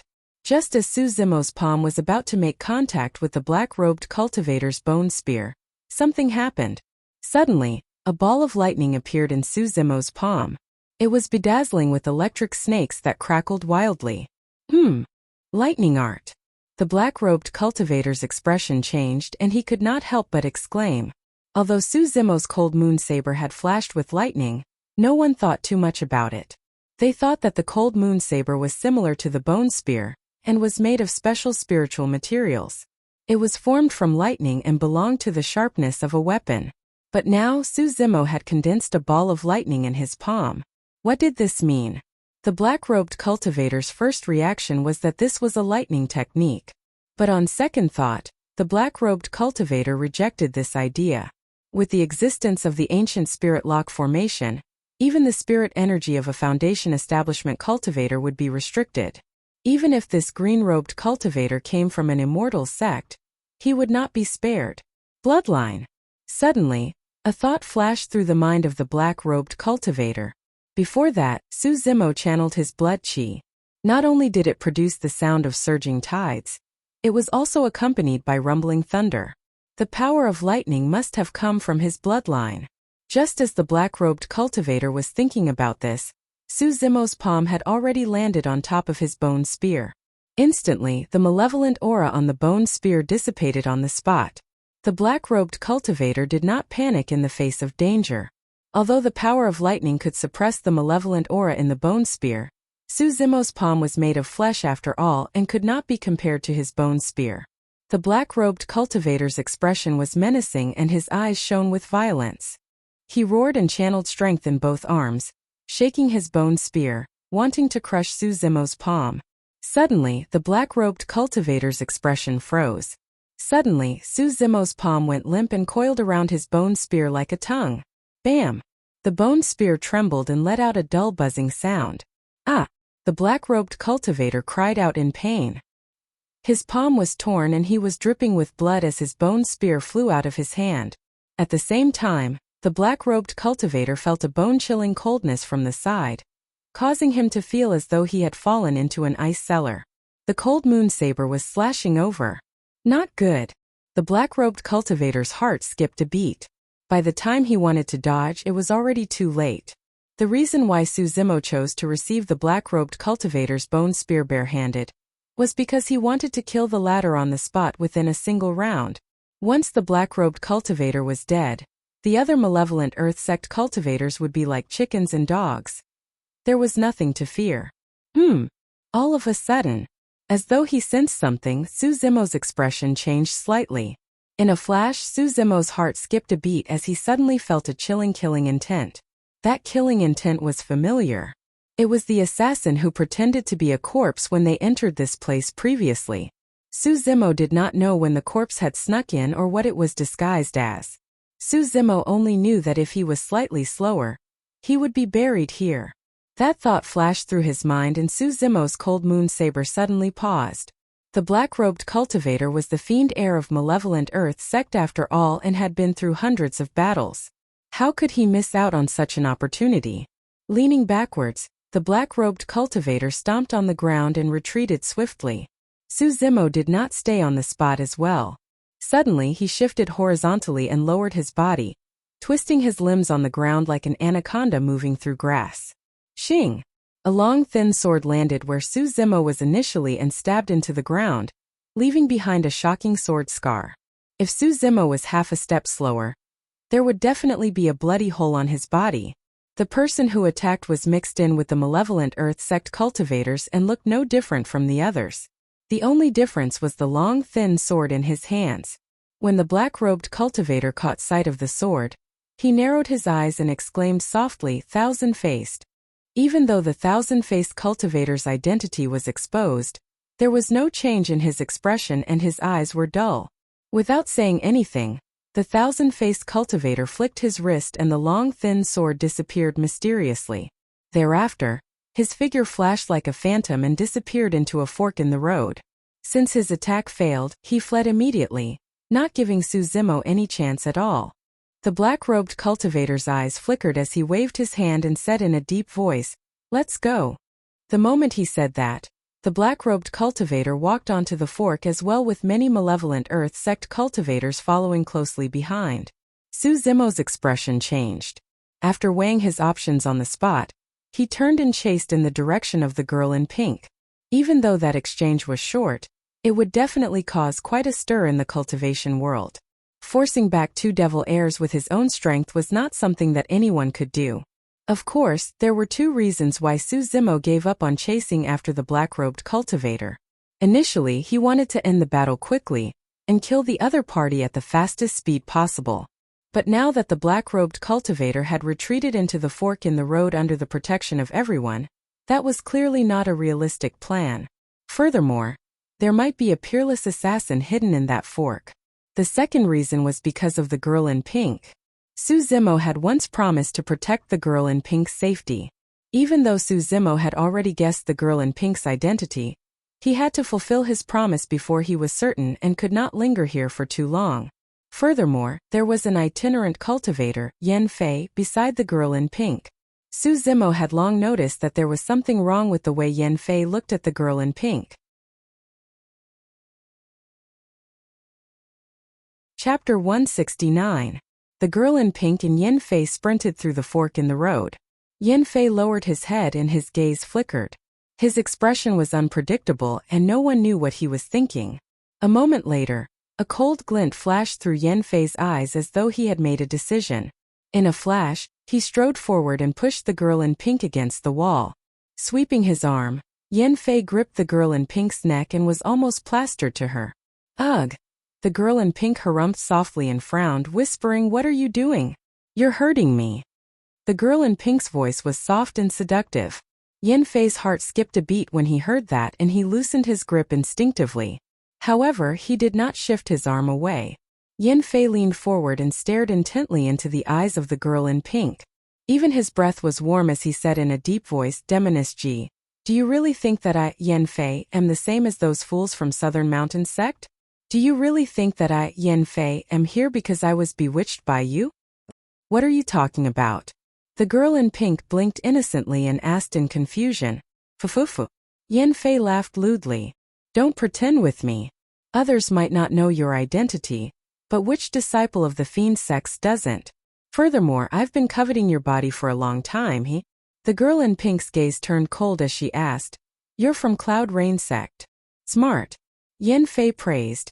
"You're indeed the pure maiden of this generation." The girl in pink's expression was unchanged as she asked again, "Shangguan Yu sent you?" "Him." Yan Fei sneered. "Although he's the fiend heir of Cloud Rain sect, he can't command me. As long as I possess your body, I'll be famous in the fiend sects and my strength will increase tremendously. I'll trample on Shangguan Yu beneath my feet and replace him as the new fiend heir of Cloud Rain sect. Demoness Ji, let me have that precious pure essence of yours." "Are you going to do it here? What if someone comes?" Finally, a hint of panic flashed through the girl in pink's eyes as her voice trembled. Yan Fei laughed. "Don't worry, I'll take you away from this place and not get involved in this mess. As long as I obtain your pure essence, it doesn't matter if I don't get the inheritance here." What's more, there's that lunatic from Overlord Palace. Even if you devil heirs join forces, you may not be his match. Big brother Yen, if Yen were to lose her virginity, the title of pure maiden would be gone, and she wouldn't be able to stay in the sect any longer. Can you not abandon Yen? The girl in pink sobbed pitifully. Big brother Yen, as long as you don't let me down, I'm willing to serve you like an ox or a horse for the rest of my life and never leave you. Yen Fei's heart softened. The dignified pure maiden of the demon sect was pleading pitifully in front of him. No one would refuse her with a heart of stone. But today's opportunity was hard to come by, and Yen Fei could not give it up. Yen, don't worry. As long as I take your essence, I will definitely not abandon you. Yen Fei said gently, you know Cloud Rain sect as well.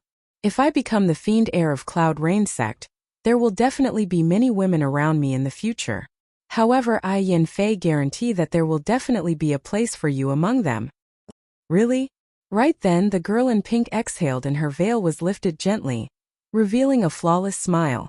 Suddenly, a pink glint flashed through her eyes that could steal one's soul.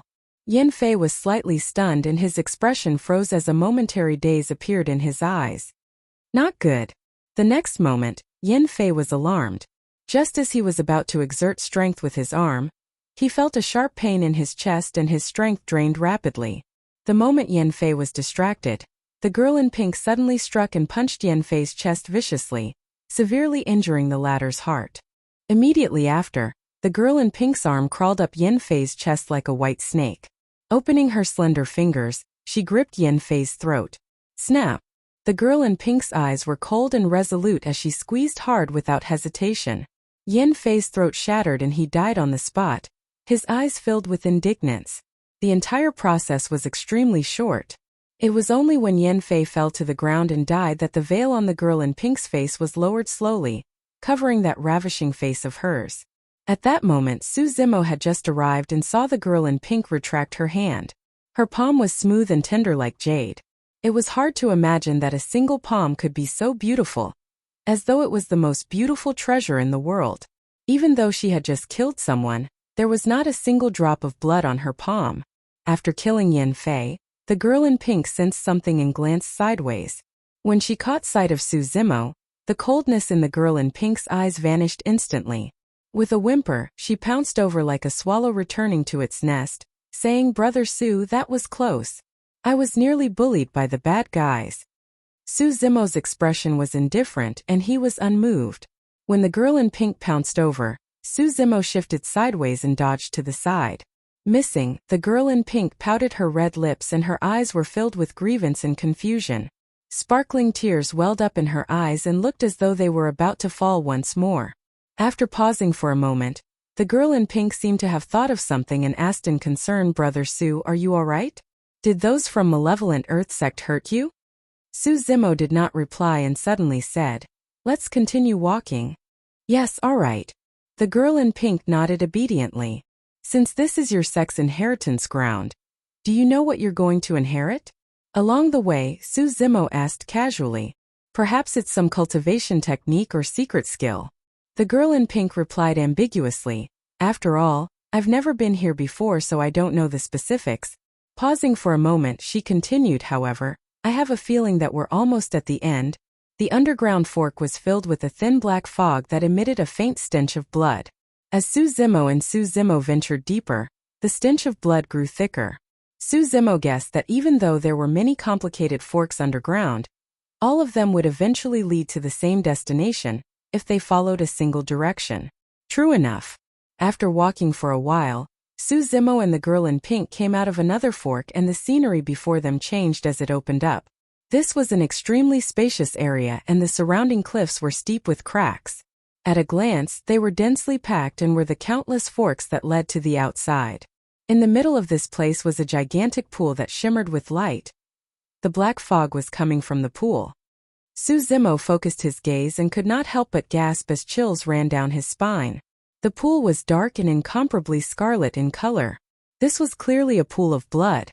How many people's blood was needed to create such a pool of blood? When the girl in pink caught sight of the pool of blood, her eyes shone brightly with a hint of passion.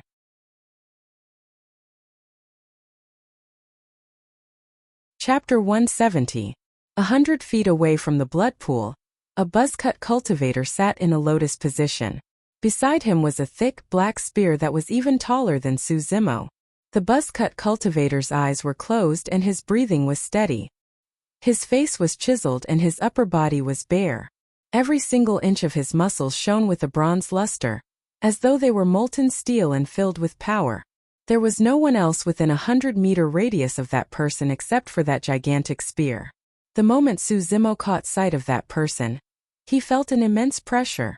That was a kind of extremely violent and overbearing aura, and the pressure was wanton. This person is strong. Suzimo's heart skipped a beat. Although there was an ancient spirit lock formation here, and he could only rely on melee combat, Suzimo was not invincible. He had only cultivated the marrow cleansing section of the mystic classic of the 12 demon kings of the Great Wilderness, and had yet to attain greater mastery. Even with the help of the marrow cleansing sutra of the Void Thunder Manual, his strength was only equivalent to late-stage foundation establishment. The girl in pink looked at the buzzcut cultivator and frowned slightly. It was the fiend heir of Overlord Palace, Peng Yu. Peng Yu was known as the lunatic of Overlord Palace by many disciples of the fiend sections. He was arrogant and domineering in his actions and was extremely strong in combat. He was the only person who would be so arrogant as to come alone. Opposite the blood pool stood more than 100 cultivators. Their attire was similar, and it was clear that they were from the same faction. Their leader was a man in purple robes with his hands behind his back. His eyes were deep and seemed as though they could emit a psychedelic luster that bewitched one's mind. On the other side of the purple-robed cultivator stood dozens of cultivators. Their leader was a man in a scarlet-red robe. Pursing his lips, his eyes were extremely cold and he was expressionless. Suzimo swept his gaze and could roughly tell that there were 3 factions here, excluding them. The buzzcut cultivator himself, the purple-robed cultivator and the 100-odd cultivators behind him and the scarlet-robed cultivator and dozens of others behind him. Of course there could be 4 factions as well.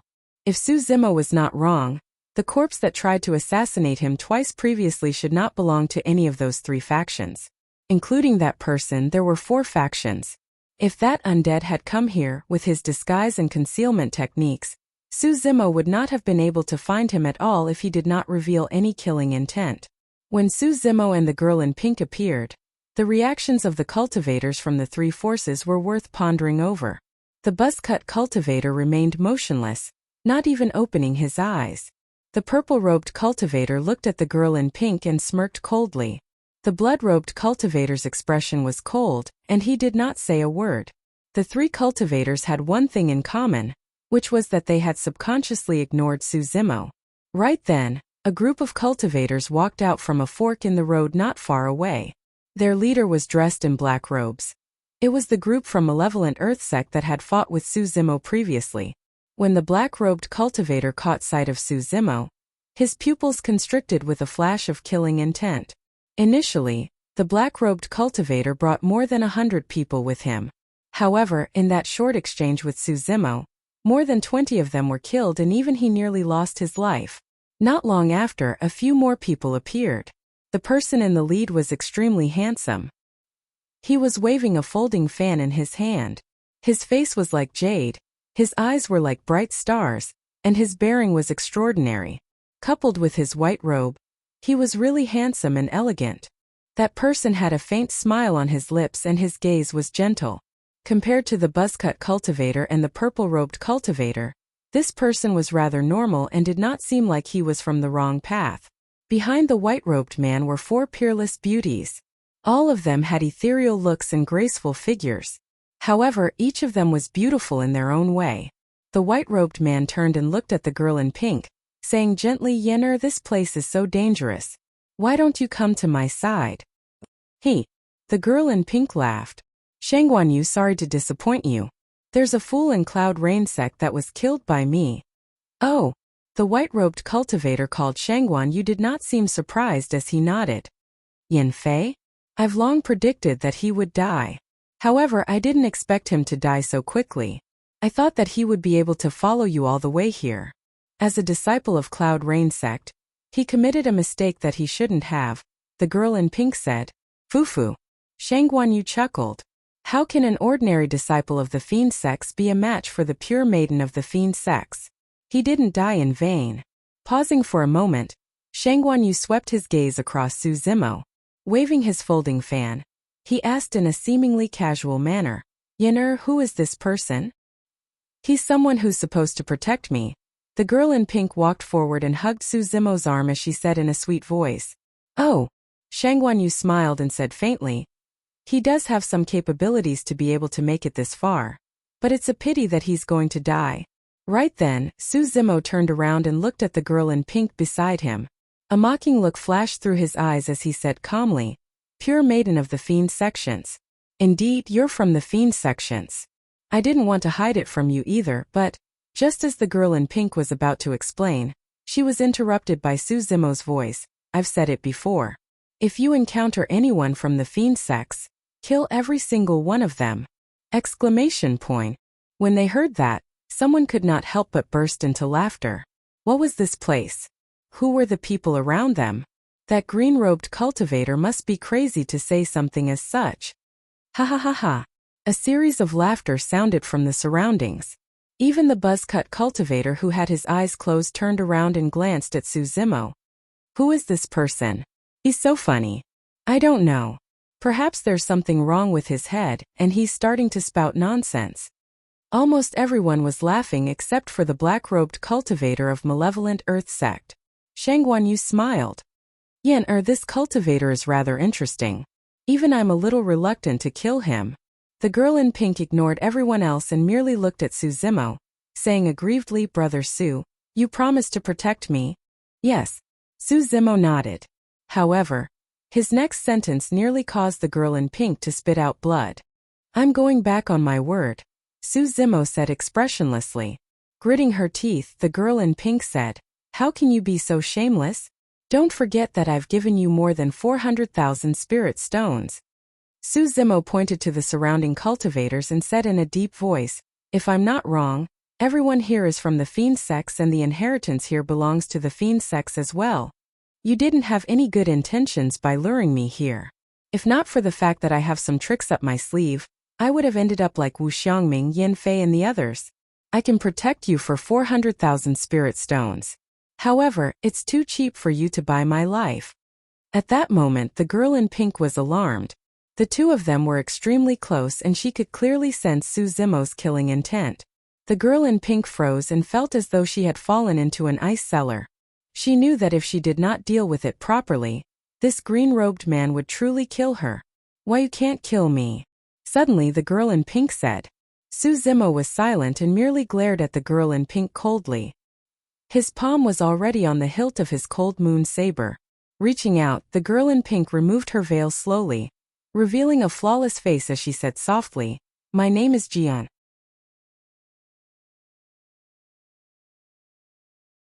Chapter 171. The moment the girl in pink took off her veil, everyone's breathing paused. Even though many of the fiend sect disciples had seen that peerless beauty before, they could still feel an unprecedented sense of amazement when they looked at it again, causing them to forget to breathe. Su Zimo was slightly stunned as well. Any description of the girl in pink's face would make it seem pale. However, Su Zimo's eyes cleared up before long. Frowning, he murmured softly, "Jiu." Su Zimo recalled his encounter with Guxi and the girl in pink back at Sky Treasure Auction House and gradually came to a realization. Furthermore, he could vaguely make out some traces of Ji Yaoshua from the girl in pink's appearance. "She's your sister?" Su Zimo asked coldly. The girl in pink pursed her lips and smiled, nodding. She believed that there was no need for her to say anything. Given Su Zimo's intelligence, he would be able to deduce her identity. With that relationship, even if she was the pure maiden of the fiend sex, Su Zimo would definitely not touch her. True enough. The killing intent in Su Zimo's eyes vanished and his expression changed as he asked in a deep voice, "What's here and why are you guys from the fiend sex gathered here? Have you heard of the 7 fiend sects?" Julian did not reply and asked instead. Su Zimo shook his head. Fu, a series of stifled laughter sounded from the side. Many fiend sect disciples looked at Su Zimo in disdain, as though they were looking at a dead man. The black-robed cultivator of malevolent earth sect was the only one who pouted his lips and lamented internally. Continue pretending. As someone of the immortal sects, I don't believe that you haven't heard of the 7 fiend sects. Jiaoyan replied. The 7 fiend sects refer to Illusion Fiend Cult, Shura Sect, Overlord Palace, Hidden Death Sect, Pure Maiden Sect, Cloud Rain Sect and Malevolent Earth Sect. Those 7 sects are all top factions in Tianhuang mainland.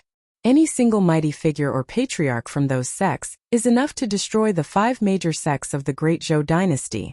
Hearing this, Su Zimo's heart trembled.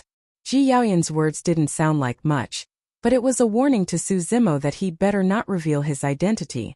Otherwise, even Misty Peak could be destroyed. The people standing at the front are the fiend heirs of the major demonic sections. The purple-robed cultivator is the fiend heir of the illusion demon cult. The blood-robed cultivator is the fiend heir of the Shura sect and the buzzcut cultivator is the lunatic from Overlord Palace. As for the one who tried to assassinate us, it was the demon son of the Hidden Death sect, known as the Thousand-Faced Assassin. Jiaoyan pointed at a few people. Su Zimo's gaze swept through the crowd and finally fell on Jian. He asked, "Which sect are you from?" I'm the witch of the Pure Maiden sect. Jiaoyan blinked her eyes and said with a mischievous smile. If Jiaoyan had not admitted it personally and Su Zimo had not witnessed it personally, he would not have imagined that this innocent and beaming girl before him was someone from the demonic sects. The reason why the fiend heirs are gathered here is none other than for the inheritance of this place. The Pure Maiden sect has a single heir, unlike the other sects that have helpers. That's why you've got to help me. Jiaoyan raised her fist and said with anticipation, Demoness Ji, there's an ancient spirit lock formation here. If we want to obtain the inheritance right under Lunatic Pang's nose, we'll have to join forces. Suddenly, the fiend heir of the illusion demon cult said. Jiaoyan whispered, among the 7 demonic sects, Overlord Palace is the strongest in melee combat. That buzzcut cultivator is called Pang Yu. You've got to be wary of him. Even without Jiaoyan's reminder, Su Zimo would have been wary of that person. To be precise, he would have to be wary of every single fiend heir here. If the 7 demonic sects were truly as ferocious as Jiaoyan had described, how could the fiend heirs present be easy to deal with? Right then, the fiend heir of Overlord Palace, Pang Yu, opened his eyes with an excited glint in his eyes as he said slowly, We're all from the demonic sections. Let me remind everyone, those who want to back out should leave this place now. If we really fight later on, don't blame me for not showing mercy. His words were extremely domineering. He was the only one from Overlord Palace and the other 6 sects were about to join forces. However, this person was fearless and was threatening the other 6 sects instead. It was not because Pang Yu was the strongest among the fiend heirs. It was because of the ancient spirit lock formation that everyone's spirit energy was restricted, and they could only rely on melee combat. As for Overlord Palace, they were the strongest in melee combat among the 7 demonic sections.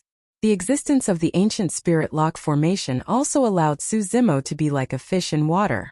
If it was a head-on clash, there was no way he would be a match for the malevolent Earth sect heir. However, he could suppress the other party in melee combat. We'll definitely join forces. Suddenly, the malevolent Earth sect heir said, however, before that, we've got to kill an outsider here so that he won't be an eyesore. The malevolent Earth sect heir's gaze landed on Su Zimo. It was obvious that he was referring to the outsider. He had suffered a huge loss in the hands of Su Zimo and nearly lost his life. There was naturally no way he was going to let Su Zimo off. Shang Guanyu waved his folding fan and nodded, saying gently, I think so. No matter what, this is an internal fight of the demonic sections. It's not good for outsiders to see it. Fufufu. Suddenly, Su Zimo laughed and surveyed the surroundings, declaring loudly, Want to kill me? The many demonic sect disciples had cold expressions with a hint of mockery in their eyes. Su Zimo continued, It's rare for all of you fiend heirs of the demonic sects to gather today. Let's kill all of you. And you? Su Zimo glared at the malevolent Earth sect heir and said coldly, Just now you're lucky enough to escape. Now hand over your life. When they heard that, everyone's expressions changed. The malevolent Earth sect heir had exchanged blows with this green-robed cultivator beforehand? Furthermore, he was defeated and escaped? What was the background of this person? Before everyone could finish their thoughts, Su Zimo's figure flashed and he drew the cold moon saber from his waist. He had actually taken the initiative and lunged towards the malevolent Earth sect group at an extremely fast speed, leaving behind a series of afterimages. Peng Yu of Overlord Palace exclaimed softly as the excitement in his eyes intensified.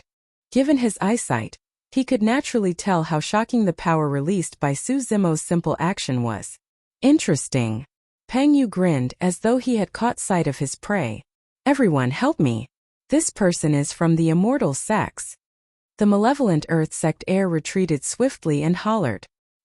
He had already witnessed Su Zimo's strength and was naturally not foolish enough to take the latter head-on.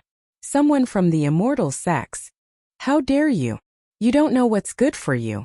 When they heard the word someone from the immortal sex, many fiend sect disciples were filled with killing intent. Drawing their weapons, they sprinted over and surrounded Su Zimo. Su Zimo swung his cold moon saber and descended from the skies, as though he wanted to slice the voids into two. Even though the malevolent Earth sect heir dodged, the two malevolent Earth sect cultivators were the first to bear the brunt. Without hesitation, the two of them channeled strength in their arms and circulated their blood chi, raising their sabers and pushing upwards. Clang! The three sabers collided heavily. Crack! Crack! Crack! Immediately after, the steel sabers in the hands of the two malevolent Earth sect heirs shattered into pieces. Both of them shuddered as though they were struck by lightning, spitting out blood as they were sent flying. Everyone was shocked. The might of a single slash was so terrifying.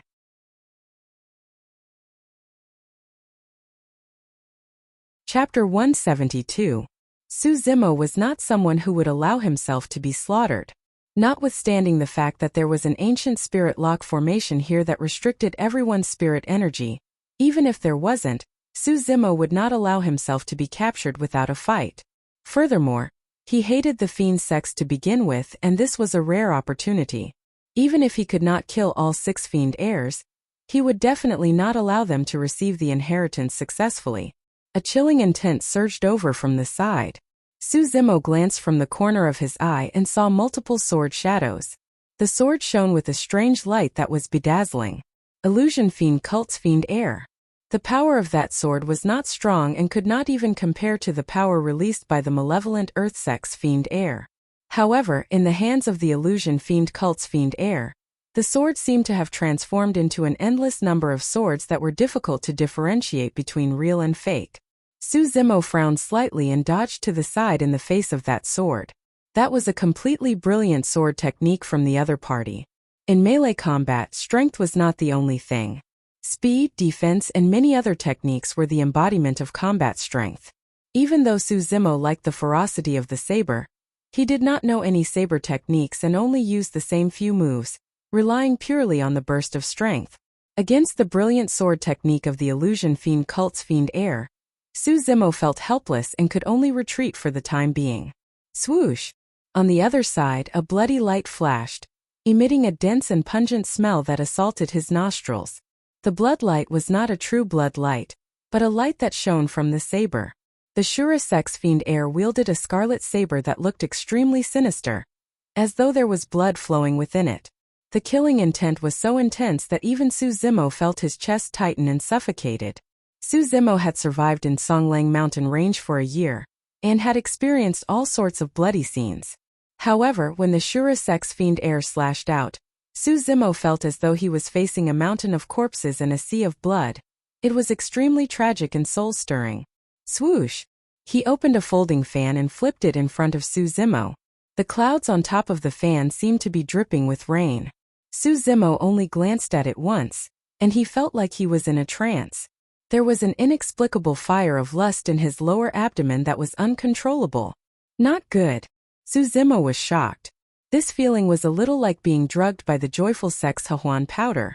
However, this Shangguan Yu's methods were many times more brilliant than those of the joyful clan cultivators. A cold glint flashed in the eyes of the malevolent Earth sect heir who was forced to retreat earlier on. Sprinting, he brandished the bone spear in his hands and pierced forward. With the 4 fiend heirs attacking at the same time, Su Zimo was like a small boat in a raging sea that could capsize and perish at any moment. Suddenly, Su Zimo was alarmed again. A wisp of bone-chilling killing intent appeared once again. The assassins from the Hidden Death sect attacked. Thousand Face was different from Overlord Palace's Pang Yu. The latter stood at the side with his hands behind his back, watching coldly. Given his status and strength, there was naturally no need for him to join forces with others. However, as an assassin, Thousand Face's goal was to kill his enemies. Naturally, he did not care about whether or not he joined forces with anyone. He would only choose the most suitable opportunity to strike and kill with a single strike. When she saw that, Ji Yaoyan's eyes dimmed. In the cultivation world, there were probably no more than 5 people who could survive against the combined attacks of 5 fiend heirs. Su Zimo before her was an unknown person and was definitely not one of the 5. At that moment, Ji Yaoyan suddenly regretted her actions. Su Zimo was different from Wu Xiangming, Yan Fei and the other 2. He did not harbor any evil intentions towards her. Furthermore, after finding out that she was Ji Yaoshua's younger sister, he did not harm her at all even though he hated those of the fiend sects to the core. This was a righteous person who could distinguish between gratitude and grudges. He should not die here. However, even if she regretted it, it was already too late. Su Zimo, who was trapped in the middle, had no room to dodge at all. There was only a single outcome for him. It was only when he was trapped in the shadows of the sabers that Su Zimo truly understood how terrifying those fiend heirs were. This was even with the ancient spirit lock formation around. If his spirit energy was not restricted, Su Zimo would have been severely injured the moment they exchanged blows. How long had the 7 fiend sects been around? They were sects that had been passed down since the ancient era and were on par with the immortal and Buddhist sects. Misty Peak only had a history of a few thousand years. There were countless sects like them from the ancient era until now, and many of them had disappeared without a trace in the long river of time. As a disciple of Misty Peak, Su Zimo had only been on the path to immortality for a short 2 years. In terms of strength, he was no match for the fiend heirs of the fiend sections. However, Su Zimo's true trump card here was not his immortal cultivation methods, but the mystic classic of the 12 demon kings of the Great Wilderness and the Void Thunder Manual. Walala! Walala! The sound of a tsunami could be heard, surging with a might that could cause the mountains to crumble. Overlord Palace's Pang Yu's ears twitched and his eyes shone brightly as he said in disbelief, "Tsunami blood?" Boom! Boom! Immediately after, the sound of the tsunami was mixed with rumbling thunder. Su Zimo channeled his blood chi and his body expanded. His flesh was filled and his clothes were torn apart.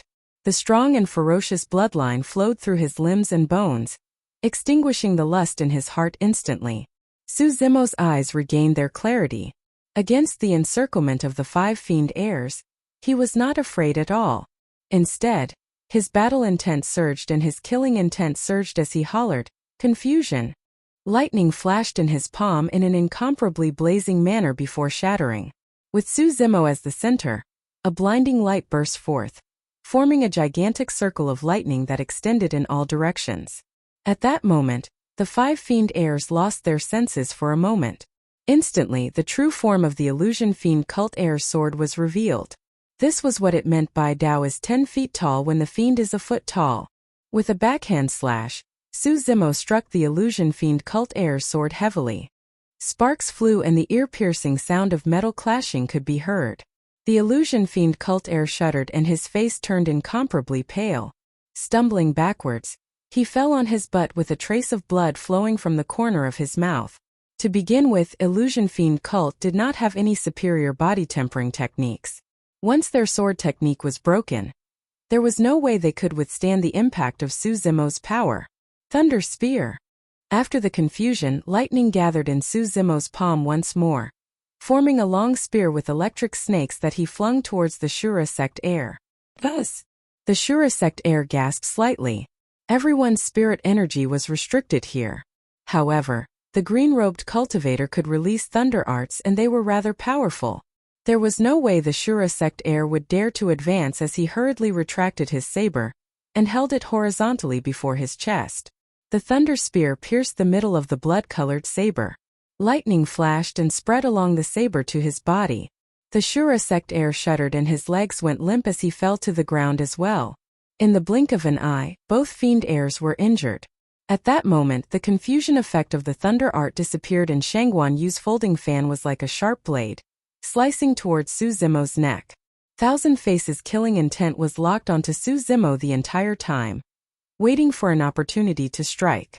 At the same time, the malevolent Earth Sect heir's bone spear arrived and spun a semicircle in midair. A malevolent aura as black as ink coiled around it, chilling to the bones. Today, he received an editor's notice that Eternal Holy King would be published tomorrow afternoon. To be honest, Dagger was feeling uneasy.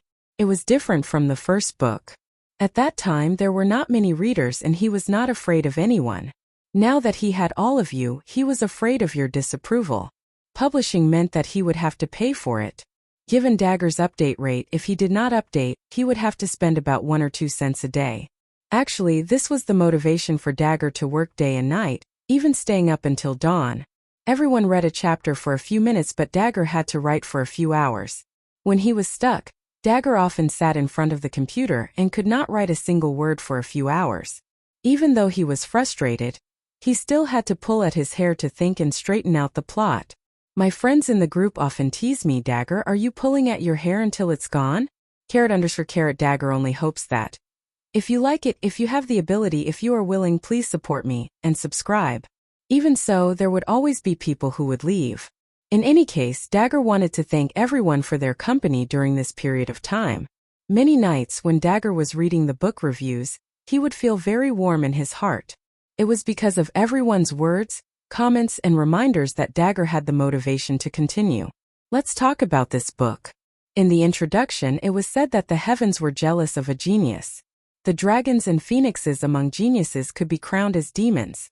Right now, Zimo had just started to reveal his demonic side, and had yet to reveal the true horror of a demon. Back to the title of the book.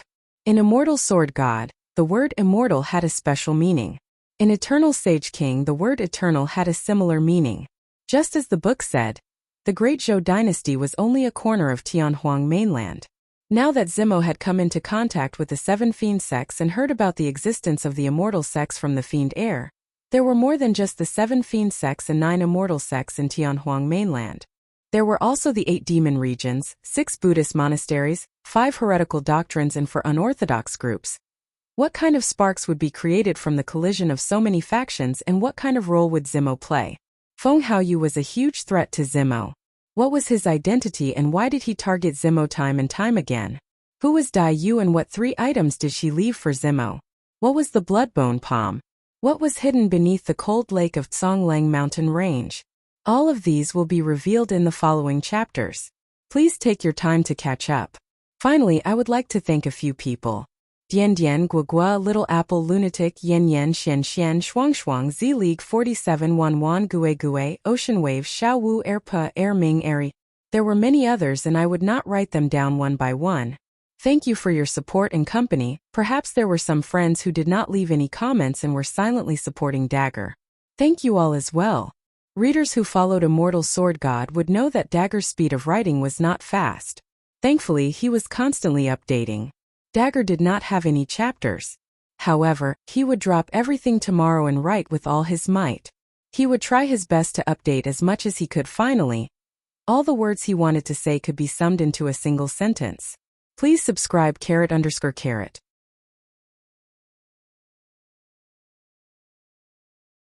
Chapter 173. Although he forced back 2 fiend heirs consecutively, the situation was still extremely dangerous for Su Zimo. Right at this moment, a chain tore through the air and arrived. It was like a venomous snake that was full of intelligence as it coiled towards Shangguan Yu. The chain shone with a cold light and a look of fear flashed through Shangguan Yu's eyes. Not daring to be careless, she retracted her momentum and dodged backwards.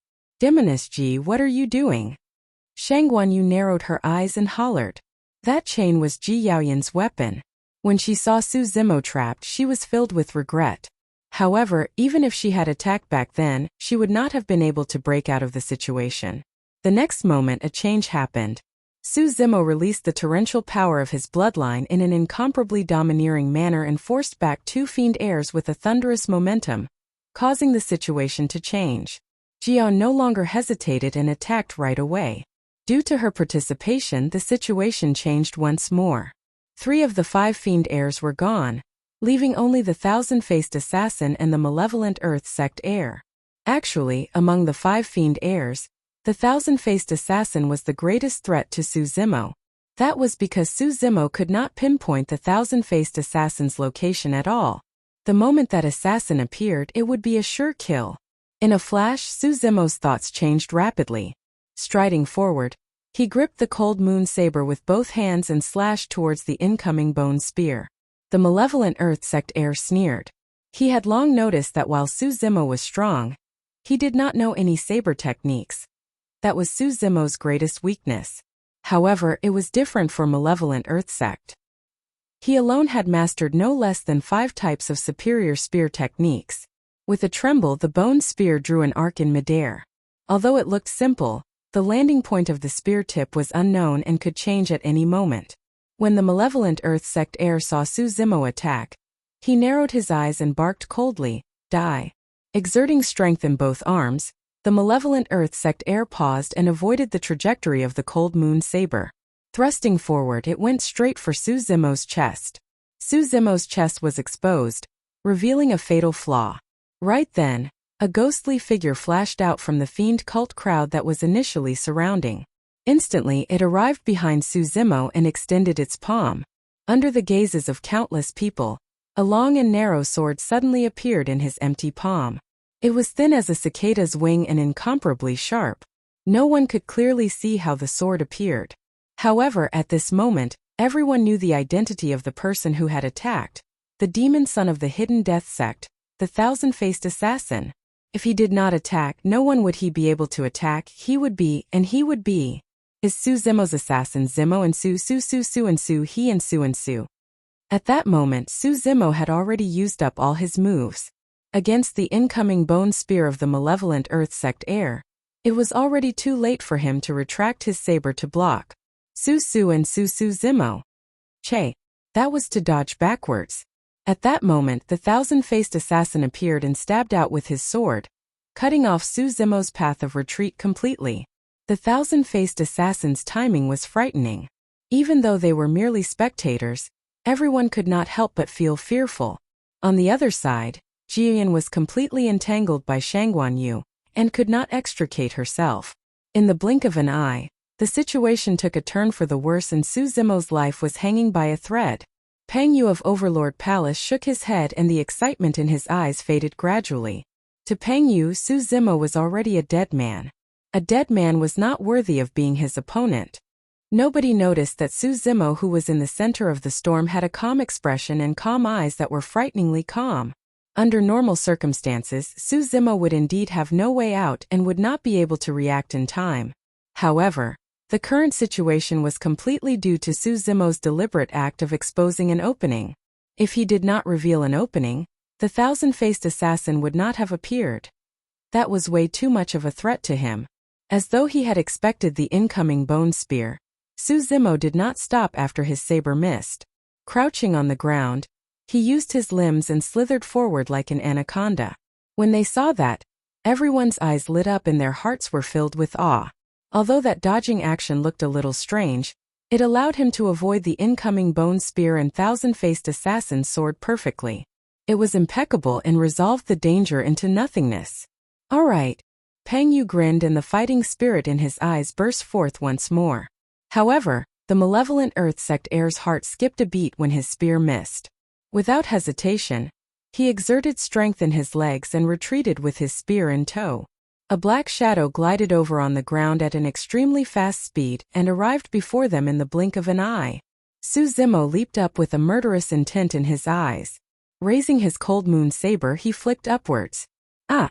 The malevolent Earth sect heir roared and blocked with his bone spear in front of his chest. Clang! The moment their weapons made contact, the malevolent Earth sect heir knew that things were bad. When his bone spear collided with the cold moon saber, it was as though it had struck empty air without any impact. "Not good, that's a feint." The malevolent Earth sect heir's heart sank. Suzimo scoffed coldly and retracted his cold moon saber the moment it made contact with the bone spear. Shifting his feet, he suddenly dodged to the side. A long thin sword pierced from behind and brushed past Suzimo's shoulder. It was a close shave. If Su Zimo had been half a step slower or tangled with the malevolent Earth Sect heir, he would not have been able to avoid that sword. The malevolent Earth Sect heir's expression changed and his pupils constricted. Almost at the same time that Su Zimo dodged, the sword pierced over and he was the first to bear the brunt of it, unable to react in time.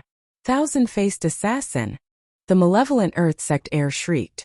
Impressive, he reacted quickly and raised the bone spear in front of his chest instinctively. The thousand-faced assassin felt his vision blur. When the figure flashed, he realized that something was amiss and retracted his stance. Clang! The sword and bone spear collided. Poof! Immediately after, a flash of blood appeared. The malevolent Earth Sect heir grunted dully and shuddered in pain with a pale face. That sword should have pierced his chest.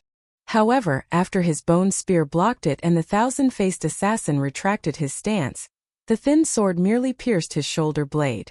Right then, the thousand-faced assassin suddenly felt his heart skip a beat as a bone-chilling killing intent surged over and shrouded his surroundings. Not far away, Su Zimo drew his bow and nocked an arrow. He had 4 arrows left. Right now, all 4 arrows were nocked and bowed to the fullest. They were aimed at the thousand-faced assassin who had just appeared. It was only at this moment that the thousand-faced assassin realized that the person Su Zimo wanted to kill the most was him. If he did not appear, Su Zimo would have to be on tenterhooks the entire time to guard against his assassination. Even if he had many tricks up his sleeves, he might not be able to unleash even half of them. But now, his assassination attempt had failed and his thin sword was left in the malevolent Earth Sect heir's shoulder blade, unable to be pulled out in time. Swoosh! Swoosh! Swoosh! 4 streaks of black light descended, almost sealing off all of the thousand-faced assassin's escape routes. At that point, everyone watching the battle had an illusion. On the surface, it seemed like the 5 fiend heirs were attacking the green-robed cultivator. However, right from the beginning the green-robed cultivator had the initiative and was in control of the situation. In fact, he was even leading everyone around. Right now, even the thousand-faced assassin who appeared mysteriously had fallen into the green-robed cultivator's trap. A thought flashed through everyone's minds. Who is that person?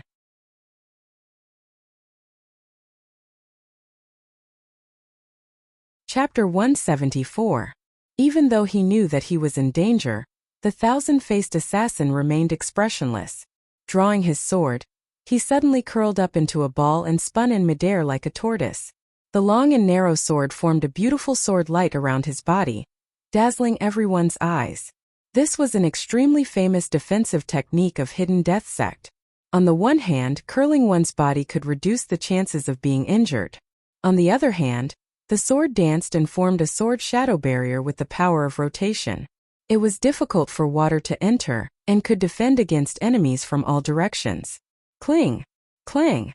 Clang! The 4 black lights collided against the sword beam and let out a series of crisp sounds. The 4 arrows were all blocked. After shooting the 4 arrows, Su Zimo tossed the sanguine crystal bow aside casually.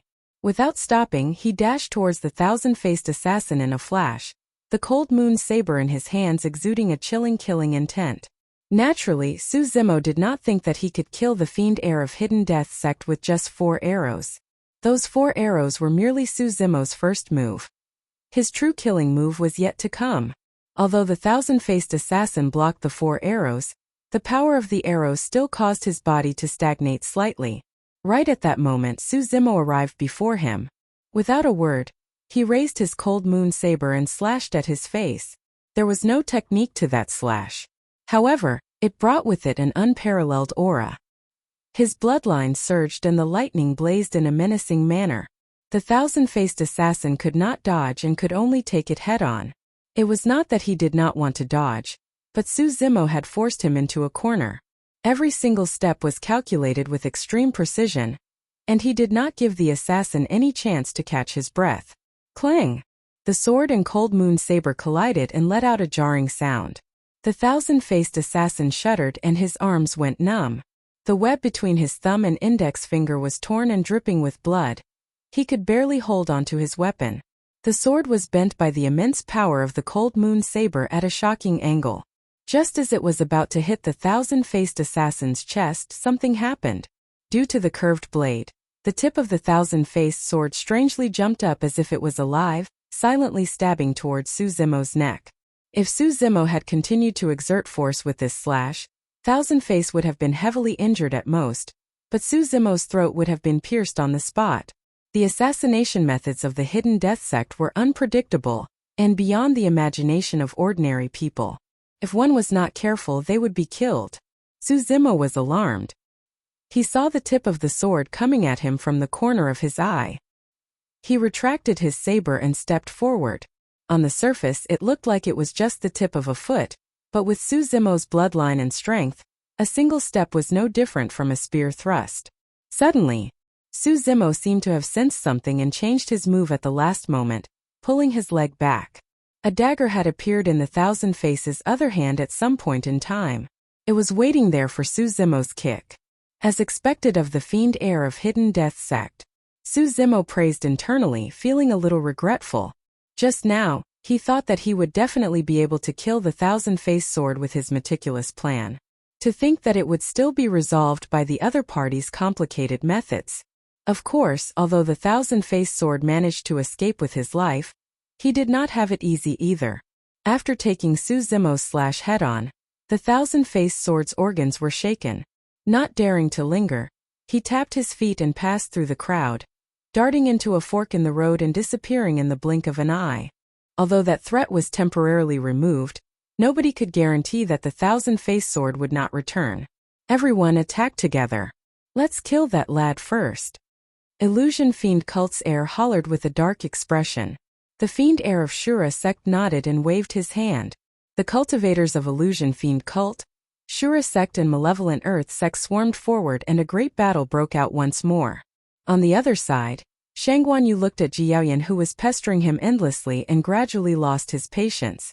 Frowning, he asked, "Demoness Ji, are you still going to continue pestering him? Who is that lad to you? Why do you care?"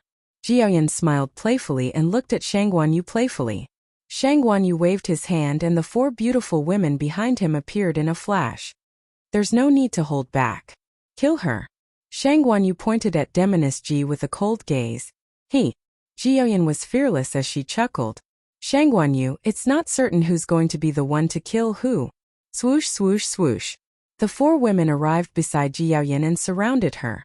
Wielding the swords in their hands, they moved elegantly and cooperated extremely well, as though they had cultivated some sort of combo technique. Retracting her smile, Jiaoyan danced with her chains, forming a barrier around her that was impenetrable. Shangguan Yu swayed at the periphery and fanned himself gently. Although he looked relaxed, he was actually waiting for an opportunity to strike and suppress Jian. Clang! Clang! Clang! On the other side, a great battle had already broken out. Against the encirclement of many fiend sect cultivators, Su Zimo wielded his cold moon saber fearlessly. His killing intent was torrential as he relied on his sharp spirit perception and flesh petrification to barge through the crowd. Poof! Poof! Poof! Fiend sect cultivators fell to the ground one after another as blood spewed from their bodies.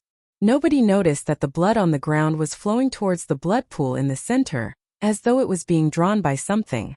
Su Zimo did not have much power of thunder in his bloodline, and could no longer release thunder arts. Illusion Fiend Cult's Fiend Heir's Bewitching Sword Technique, Shura Sect's Fiend Heir's Torrential Saber Technique and Earth Malevolent Sect's Superior Spear Technique all caused quite a bit of trouble for Su Zimo. Coupled with the fact that Fiend Sect cultivators were constantly attacking him, Su Zimo could not guarantee that he would be unharmed. Amidst the flashes of the sabers and swords, Su Zimo could only try his best to avoid his vitals while killing his enemies, exchanging the lightest injury for a life of his opponent. Before long, Su Zimo's body was drenched in blood. Some of it was his blood, but most of it was the blood of the Fiend Sect cultivators. The more the three Fiend Heirs and Fiend Sect cultivators fought, the more shocked they became. The green-robed cultivator did not seem to know fatigue, and the wounds on his body did not cause him much trouble. How could they know that Su Zimo's recovery speed was extremely frightening and his stamina was shocking? Those light injuries were nothing to him. Dong! Right at this moment, a muffled sound suddenly came from the area, and the ground shook as well. Narrowing his eyes, Peng Yu's gaze landed on the blood pool not far away. This muffled sound came from the blood pool. Furthermore, the moment the thud sounded, a gigantic bubble appeared on the surface of the blood pool, causing ripples. Many fiend sect cultivators were dazed. However, Su Zimo did not think too much about it. Striding forward, he waved his fist and punched a fiend sect cultivator's chest heavily. Snap! The sound of bones cracking could be heard as the person's chest caved in deeply and his organs were crushed. The person was sent flying by Su Zimo's punch and fell far away, landing in the blood pool coincidentally. Almost instantly, the person's flesh fell off and disappeared into the blood pool, leaving behind a sinister skeleton that lingered on the surface of the blood pool for a moment before sinking.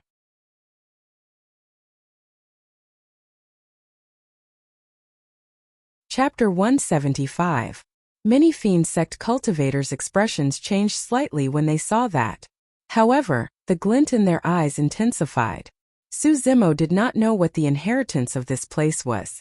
However, when he saw the change in the expressions of everyone from the fiend sects, he could roughly guess that the inheritance was in the evil blood pool and was about to appear. However, no one dared to act rashly after seeing that cultivator enter the blood pool just now.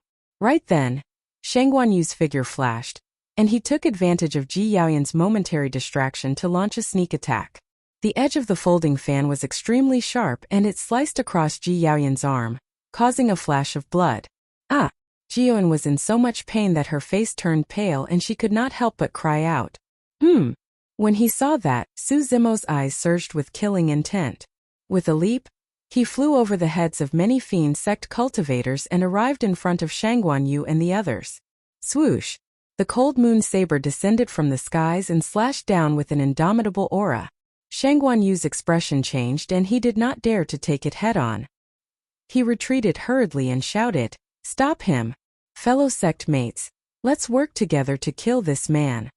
The first half of his sentence was directed to the 4 beautiful women he brought along.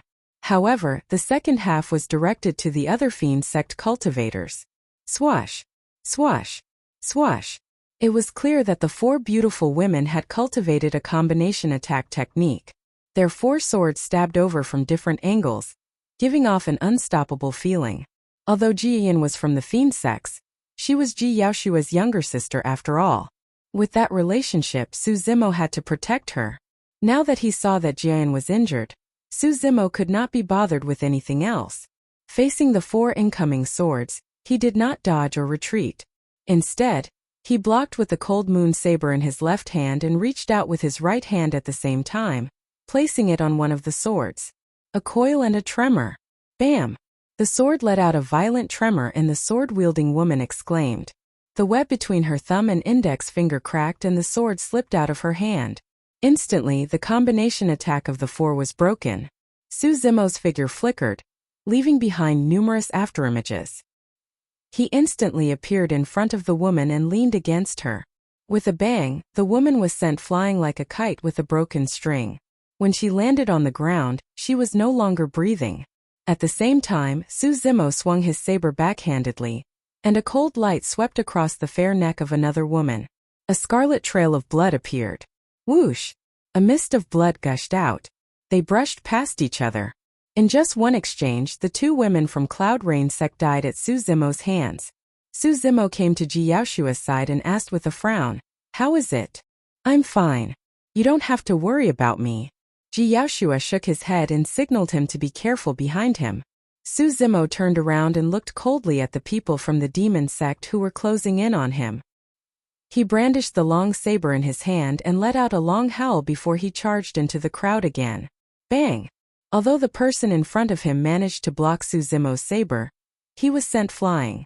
By the time he landed on the ground, his arms were mangled and his bones were shattered. He had already lost his combat strength. The power of Su Zimo's bloodline was way too strong. His tsunami blood realm was enough to crush everyone from the demon sect. The 4 fiend heirs were the only ones who could defend against it with their intricate moves. Dong! Right then, that familiar dull sound echoed from the blood pool once more as a wave appeared on the surface of the water. This time round, the dull sound was even clearer and more powerful. It was as though a gigantic hammer had smashed down on everyone's hearts. Everyone present felt their chests tighten and their blood flow become sluggish as they could not help but frown. Suddenly, an indescribable sense of danger surged in Su Zimo's heart. This place was a little sinister and did not seem like a simple inheritance ground of the demon sect as the people from the demon sect had claimed. Su Zimo did not think too much about it. With his surging bloodline, he recovered instantly and charged into the crowd once more, charging towards the malevolent Earth sect heir. When the malevolent Earth sect heir saw Su Zimo charging over, he took a deep breath of air and roared. As he retreated, he shook the bone spear in his hands. The other 3 fiend heirs also caught their breaths from the dull sound and hurriedly attacked, forming an encirclement. Boom! Su Zimo stomped heavily on the ground, causing sand and gravel to fly everywhere and the ground to tremble. The malevolent Earth sect heir was caught off guard and stumbled. His movements slowed down and he revealed an opening. Su Zimo's eyes lit up. Using divine steed fleeting, he cut in instantly and swung his cold moon saber upwards viciously. That move was completely calculated. Coupled with the terrifying burst of speed, the malevolent Earth sect heir was still a step too late even though he was retreating with all his might. His chest was sliced open and fresh blood gushed out, vaguely revealing his organs. The malevolent Earth sect heir shrieked tragically. Looking down at his chest with a pale face, his eyes were filled with fear. In the fight for the inheritance of the 7 fiend sects, if things went south, the others would not kill a single fiend heir as long as they announced that they were backing out of the fight. However, the malevolent Earth sect heir would never have imagined that he would meet such a terrifying malevolent star here. When they saw that, the other 3 fiend heirs felt chills run down their spines as well. Su Zimo slashed left and right. The fiend sect cultivators in front of him either died on the spot or were sent flying. In the blink of an eye, a bloodied path was revealed. Su Zimo arrived before the malevolent Earth sect heir.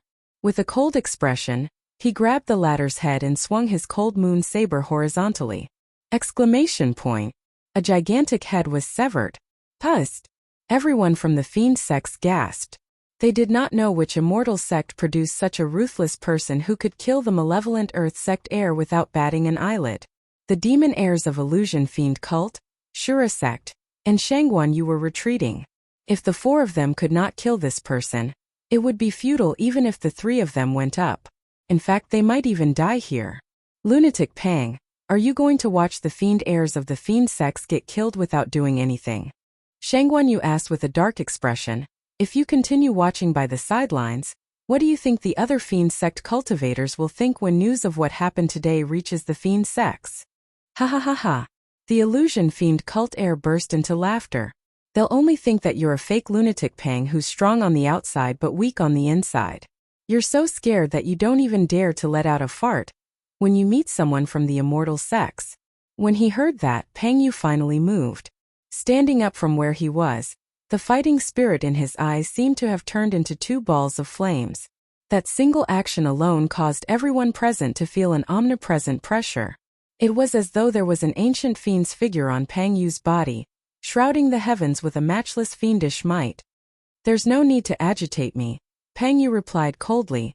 If I were to attack, killing this person would be as easy as flipping my palm. As fiend heirs, they were all extremely intelligent and intelligent. When they saw Su Zimo fighting with the other fiend heirs, it was the perfect opportunity to watch from the sidelines. Why would Pang Yu attack? But now the inheritance item was about to appear. The other fiend heirs were already terrified by Su Zimo's killing, and it was the perfect time for him to stand out.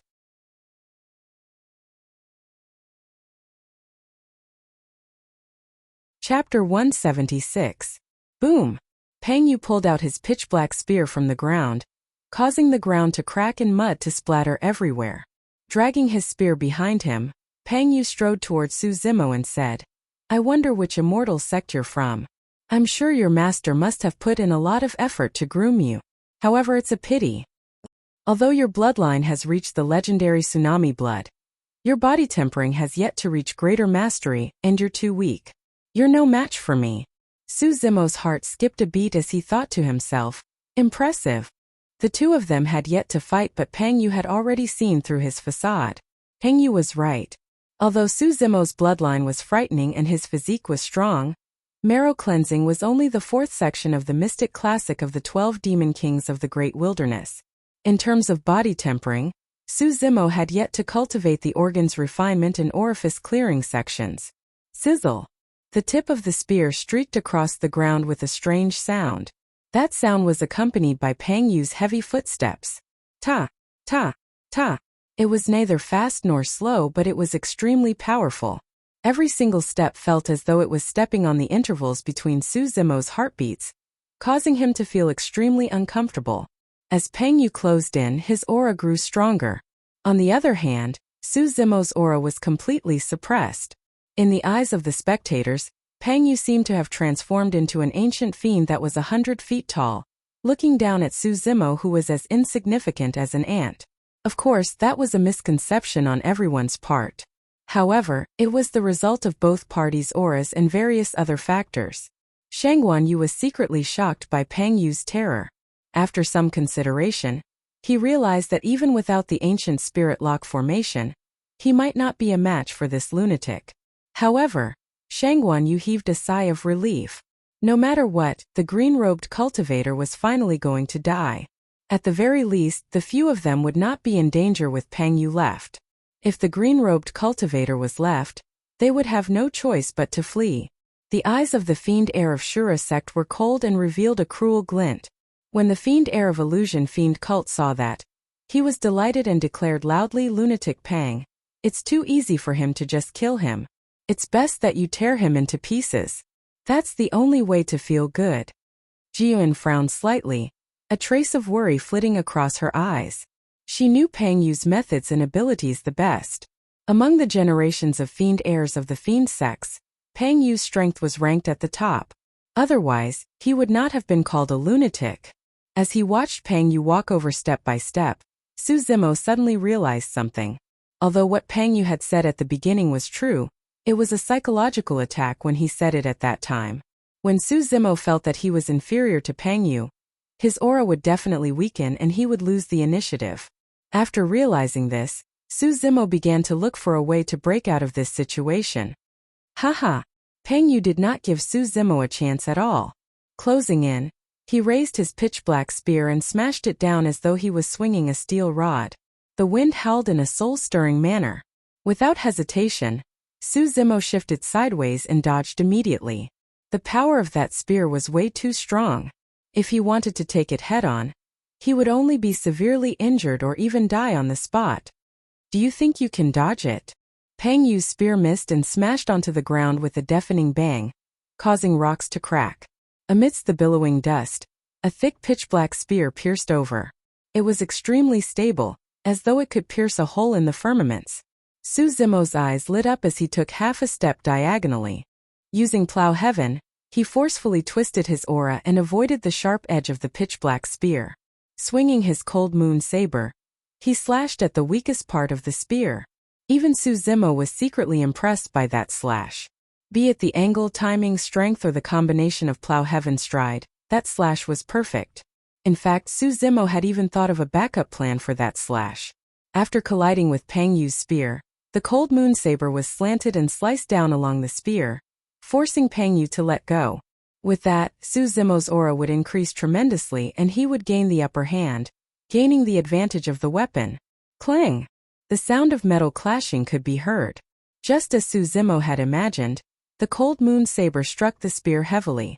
However, right after, Su Zimo's expression changed starkly as he realized that something was amiss.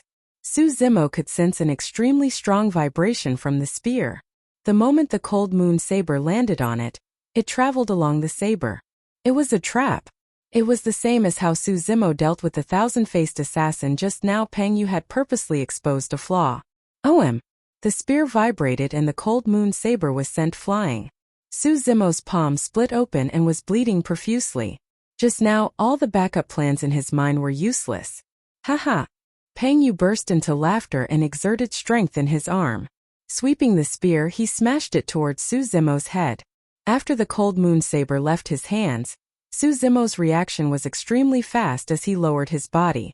The pitch-black spear missed and suddenly changed its stance. It stopped above Su Zimo's head and smashed down once more. Su Zimo exerted strength in his legs and rolled to the side, avoiding that fatal blow by a hair's breadth. His body was covered in dust and he looked wretched. Up till this point, the two of them had only exchanged a few blows. However, Su Zimo had escaped death multiple times. If he was any slower, he would have died on the spot. The difference in strength between both parties was obvious. To everyone, Su Zimo had already lost his weapon, and there was no hope for him against Peng Yu, who was wielding a pitch-black spear. I've said it before. You're strong, but you're not a match for me. Accept your fate. Peng Yu's voice sounded as though he was stating a fact that left no room for doubt. Su Zimo raised his brow and a thought flashed through his mind. He had finally discovered the flaw in Peng Yu's words. Indeed, my strength is inferior to yours. However, strength isn't the only factor in melee combat. Su Zimo adjusted his aura slowly and replied indifferently. At that moment, the aura between the two of them underwent a mysterious change. Peng Yu's aura was still incomparably strong, but Su Zimo's aura had suddenly turned somewhat unpredictable. If Peng Yu was compared to a towering mountain, Su Zimo was now a bottomless ocean. The two of them were evenly matched. Nobody knew if it was the mountain that filled the ocean, or if the ocean had buried the mountain. I'm very curious. What are you going to use to fight me when you've even lost your weapon, Peng Yu had also noticed Su Zimo's abnormality, and continued to pressure him mentally. In the hands of some people, not only are weapons useless, they might even be a burden. Su Zimo heaved a long sigh of relief and walked towards Peng Yu with a calm expression. Walala! Splash! Splash! Boom! Boom! Huffum! There was a series of strange sounds. It was the tiger-leopard thunderous roar that sounded within Su Zimo's body. Su Zimo's aura was rising continuously. If anyone were to close their eyes, an extremely shocking image would appear in their minds. It was a tall and mighty ancient demon with bloodshot eyes. Walking step by step through the torrential tsunami, it was shimmering with lightning and could not be looked at directly.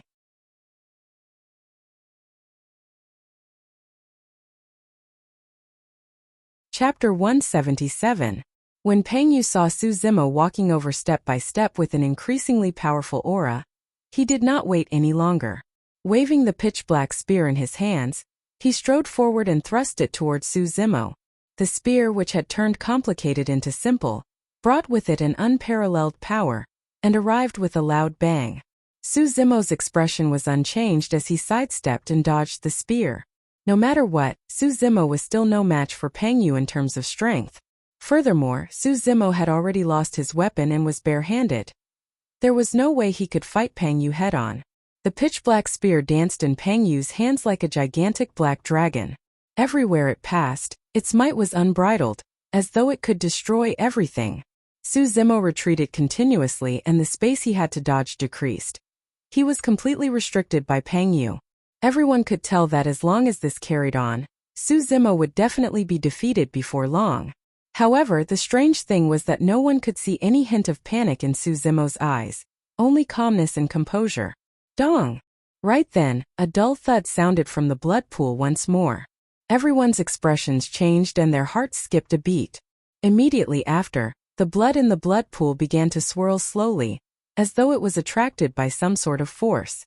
Before long, a gigantic vortex appeared in the middle of the blood pool and deepened.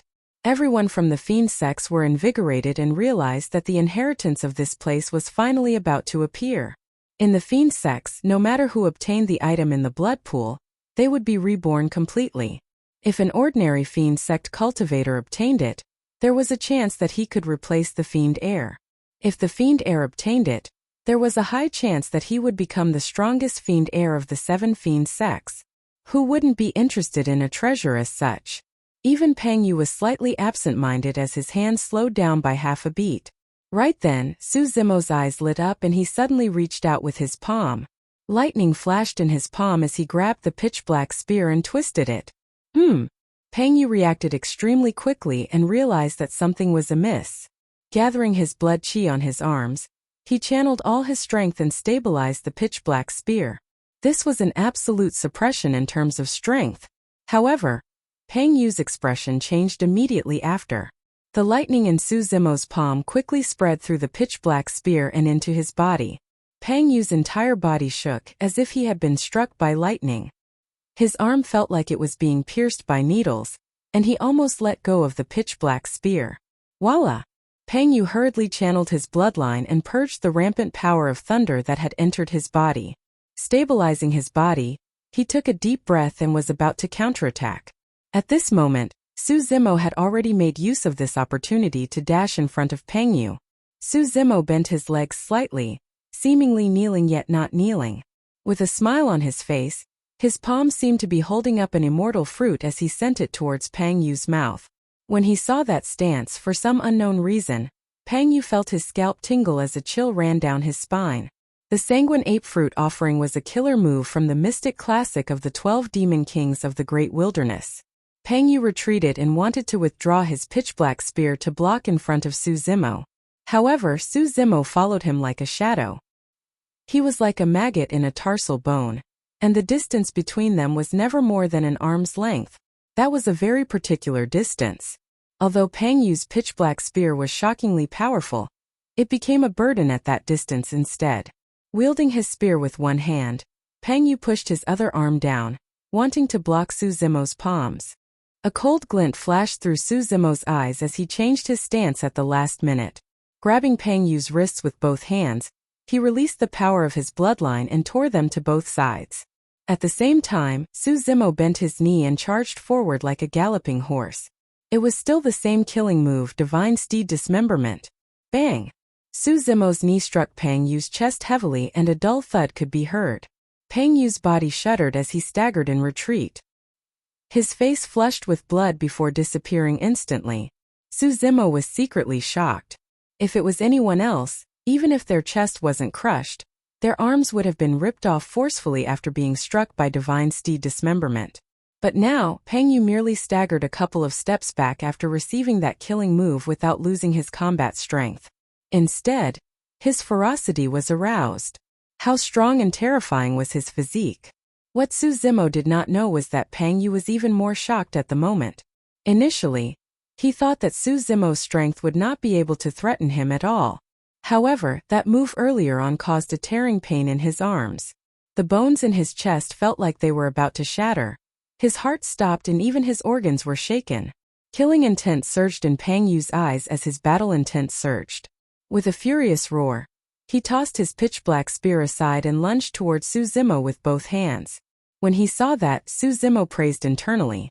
For Peng Yu, the only way to break out of this situation was to toss away the weapon in his hands. However, not everyone could react in the midst of such an intense battle. Even if they thought of that, they might not have the courage to toss away their weapons. However, Su Zimo had seized the initiative and would not give Peng Yu a chance to make a comeback. Indeed, he did not know saber techniques. However, there were way too many melee killing moves in the mystic classic of the 12 Demon Kings of the Great Wilderness. Peng Yu clenched his fists and closed in from the sides like two mountains, charging towards Su Zimo's head. Su Zimo did not dodge or avoid. Instead, he took a step forward and executed the stance of Plow Heaven Stride. Keeping his arms by his sides, he suddenly bent his body and pushed forward. Bovine Moongazing. Not only did that move avoid Peng Yu's killing move, it even retaliated. Good move. Peng Yu's eyelids twitched wildly as he changed his move at the last minute. Retracting his arms, he blocked in front of him and was prepared to block Su Zimo's fists while sweeping his leg at the same time. Su Zimo changed his move as well. Suddenly, he lowered his body and was almost sprawled on the ground. Using his limbs, he slithered in front of Peng Yu like a gigantic anaconda. After Anaconda Stirring Grass closed in, it was his ultimate killing move, Anaconda Coil. Su Zimo's body elongated as though he was boneless. Coiling around Peng Yu's legs, he channeled his blood chi at the same time and released a powerful bloodline power. Splash! Splash! The flesh on Su Zimo's body expanded rapidly and he grew in size. He was bent on squashing Peng Yu into meat paste. Ah! Sensing the danger as well, Peng Yu roared and channeled his blood chi with all his might to fight back. Both parties wrestled. After a slight pause, Su Zimo realized that he could not do anything to Peng Yu if this continued. This man's physique was way too strong. In a flash, Su Zimo slid down from Peng Yu's body once more. Peng Yu was not having a good time either. His face was flushed red and he panted slightly. Right then his vision blurred. Su Zimo was charging towards him once more. Boom! A deafening sound of air exploding rang out. Raising his head, Peng Yu saw Su Zimo's fist descending from the skies. However, it was like a supreme seal that could suppress the ancient times with a majestic aura that was terrifying. Taking a deep breath of air, Peng Yu raised his arms and swung upwards. Bang! Fist and arm collided. Flesh and blood collided solidly, letting out a cringe-inducing sound. Peng Yu's feet sank into the ground. He was actually lowered by Su Zimo's attack. Melee combat was way too intense and dangerous. The two of them changed their moves frequently and fought with speed, causing everyone's hearts to skip a beat. Suppression. Lunatic Pang, the fiend heir who was hailed as the #1 in melee combat of the fiend sex, was actually being suppressed by an unknown green-robed cultivator in melee combat.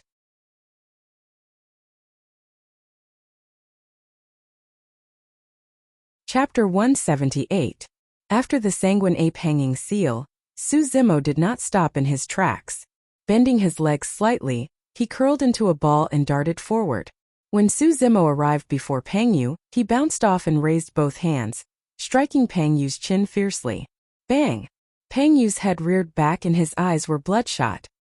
His teeth loosened as he staggered backwards.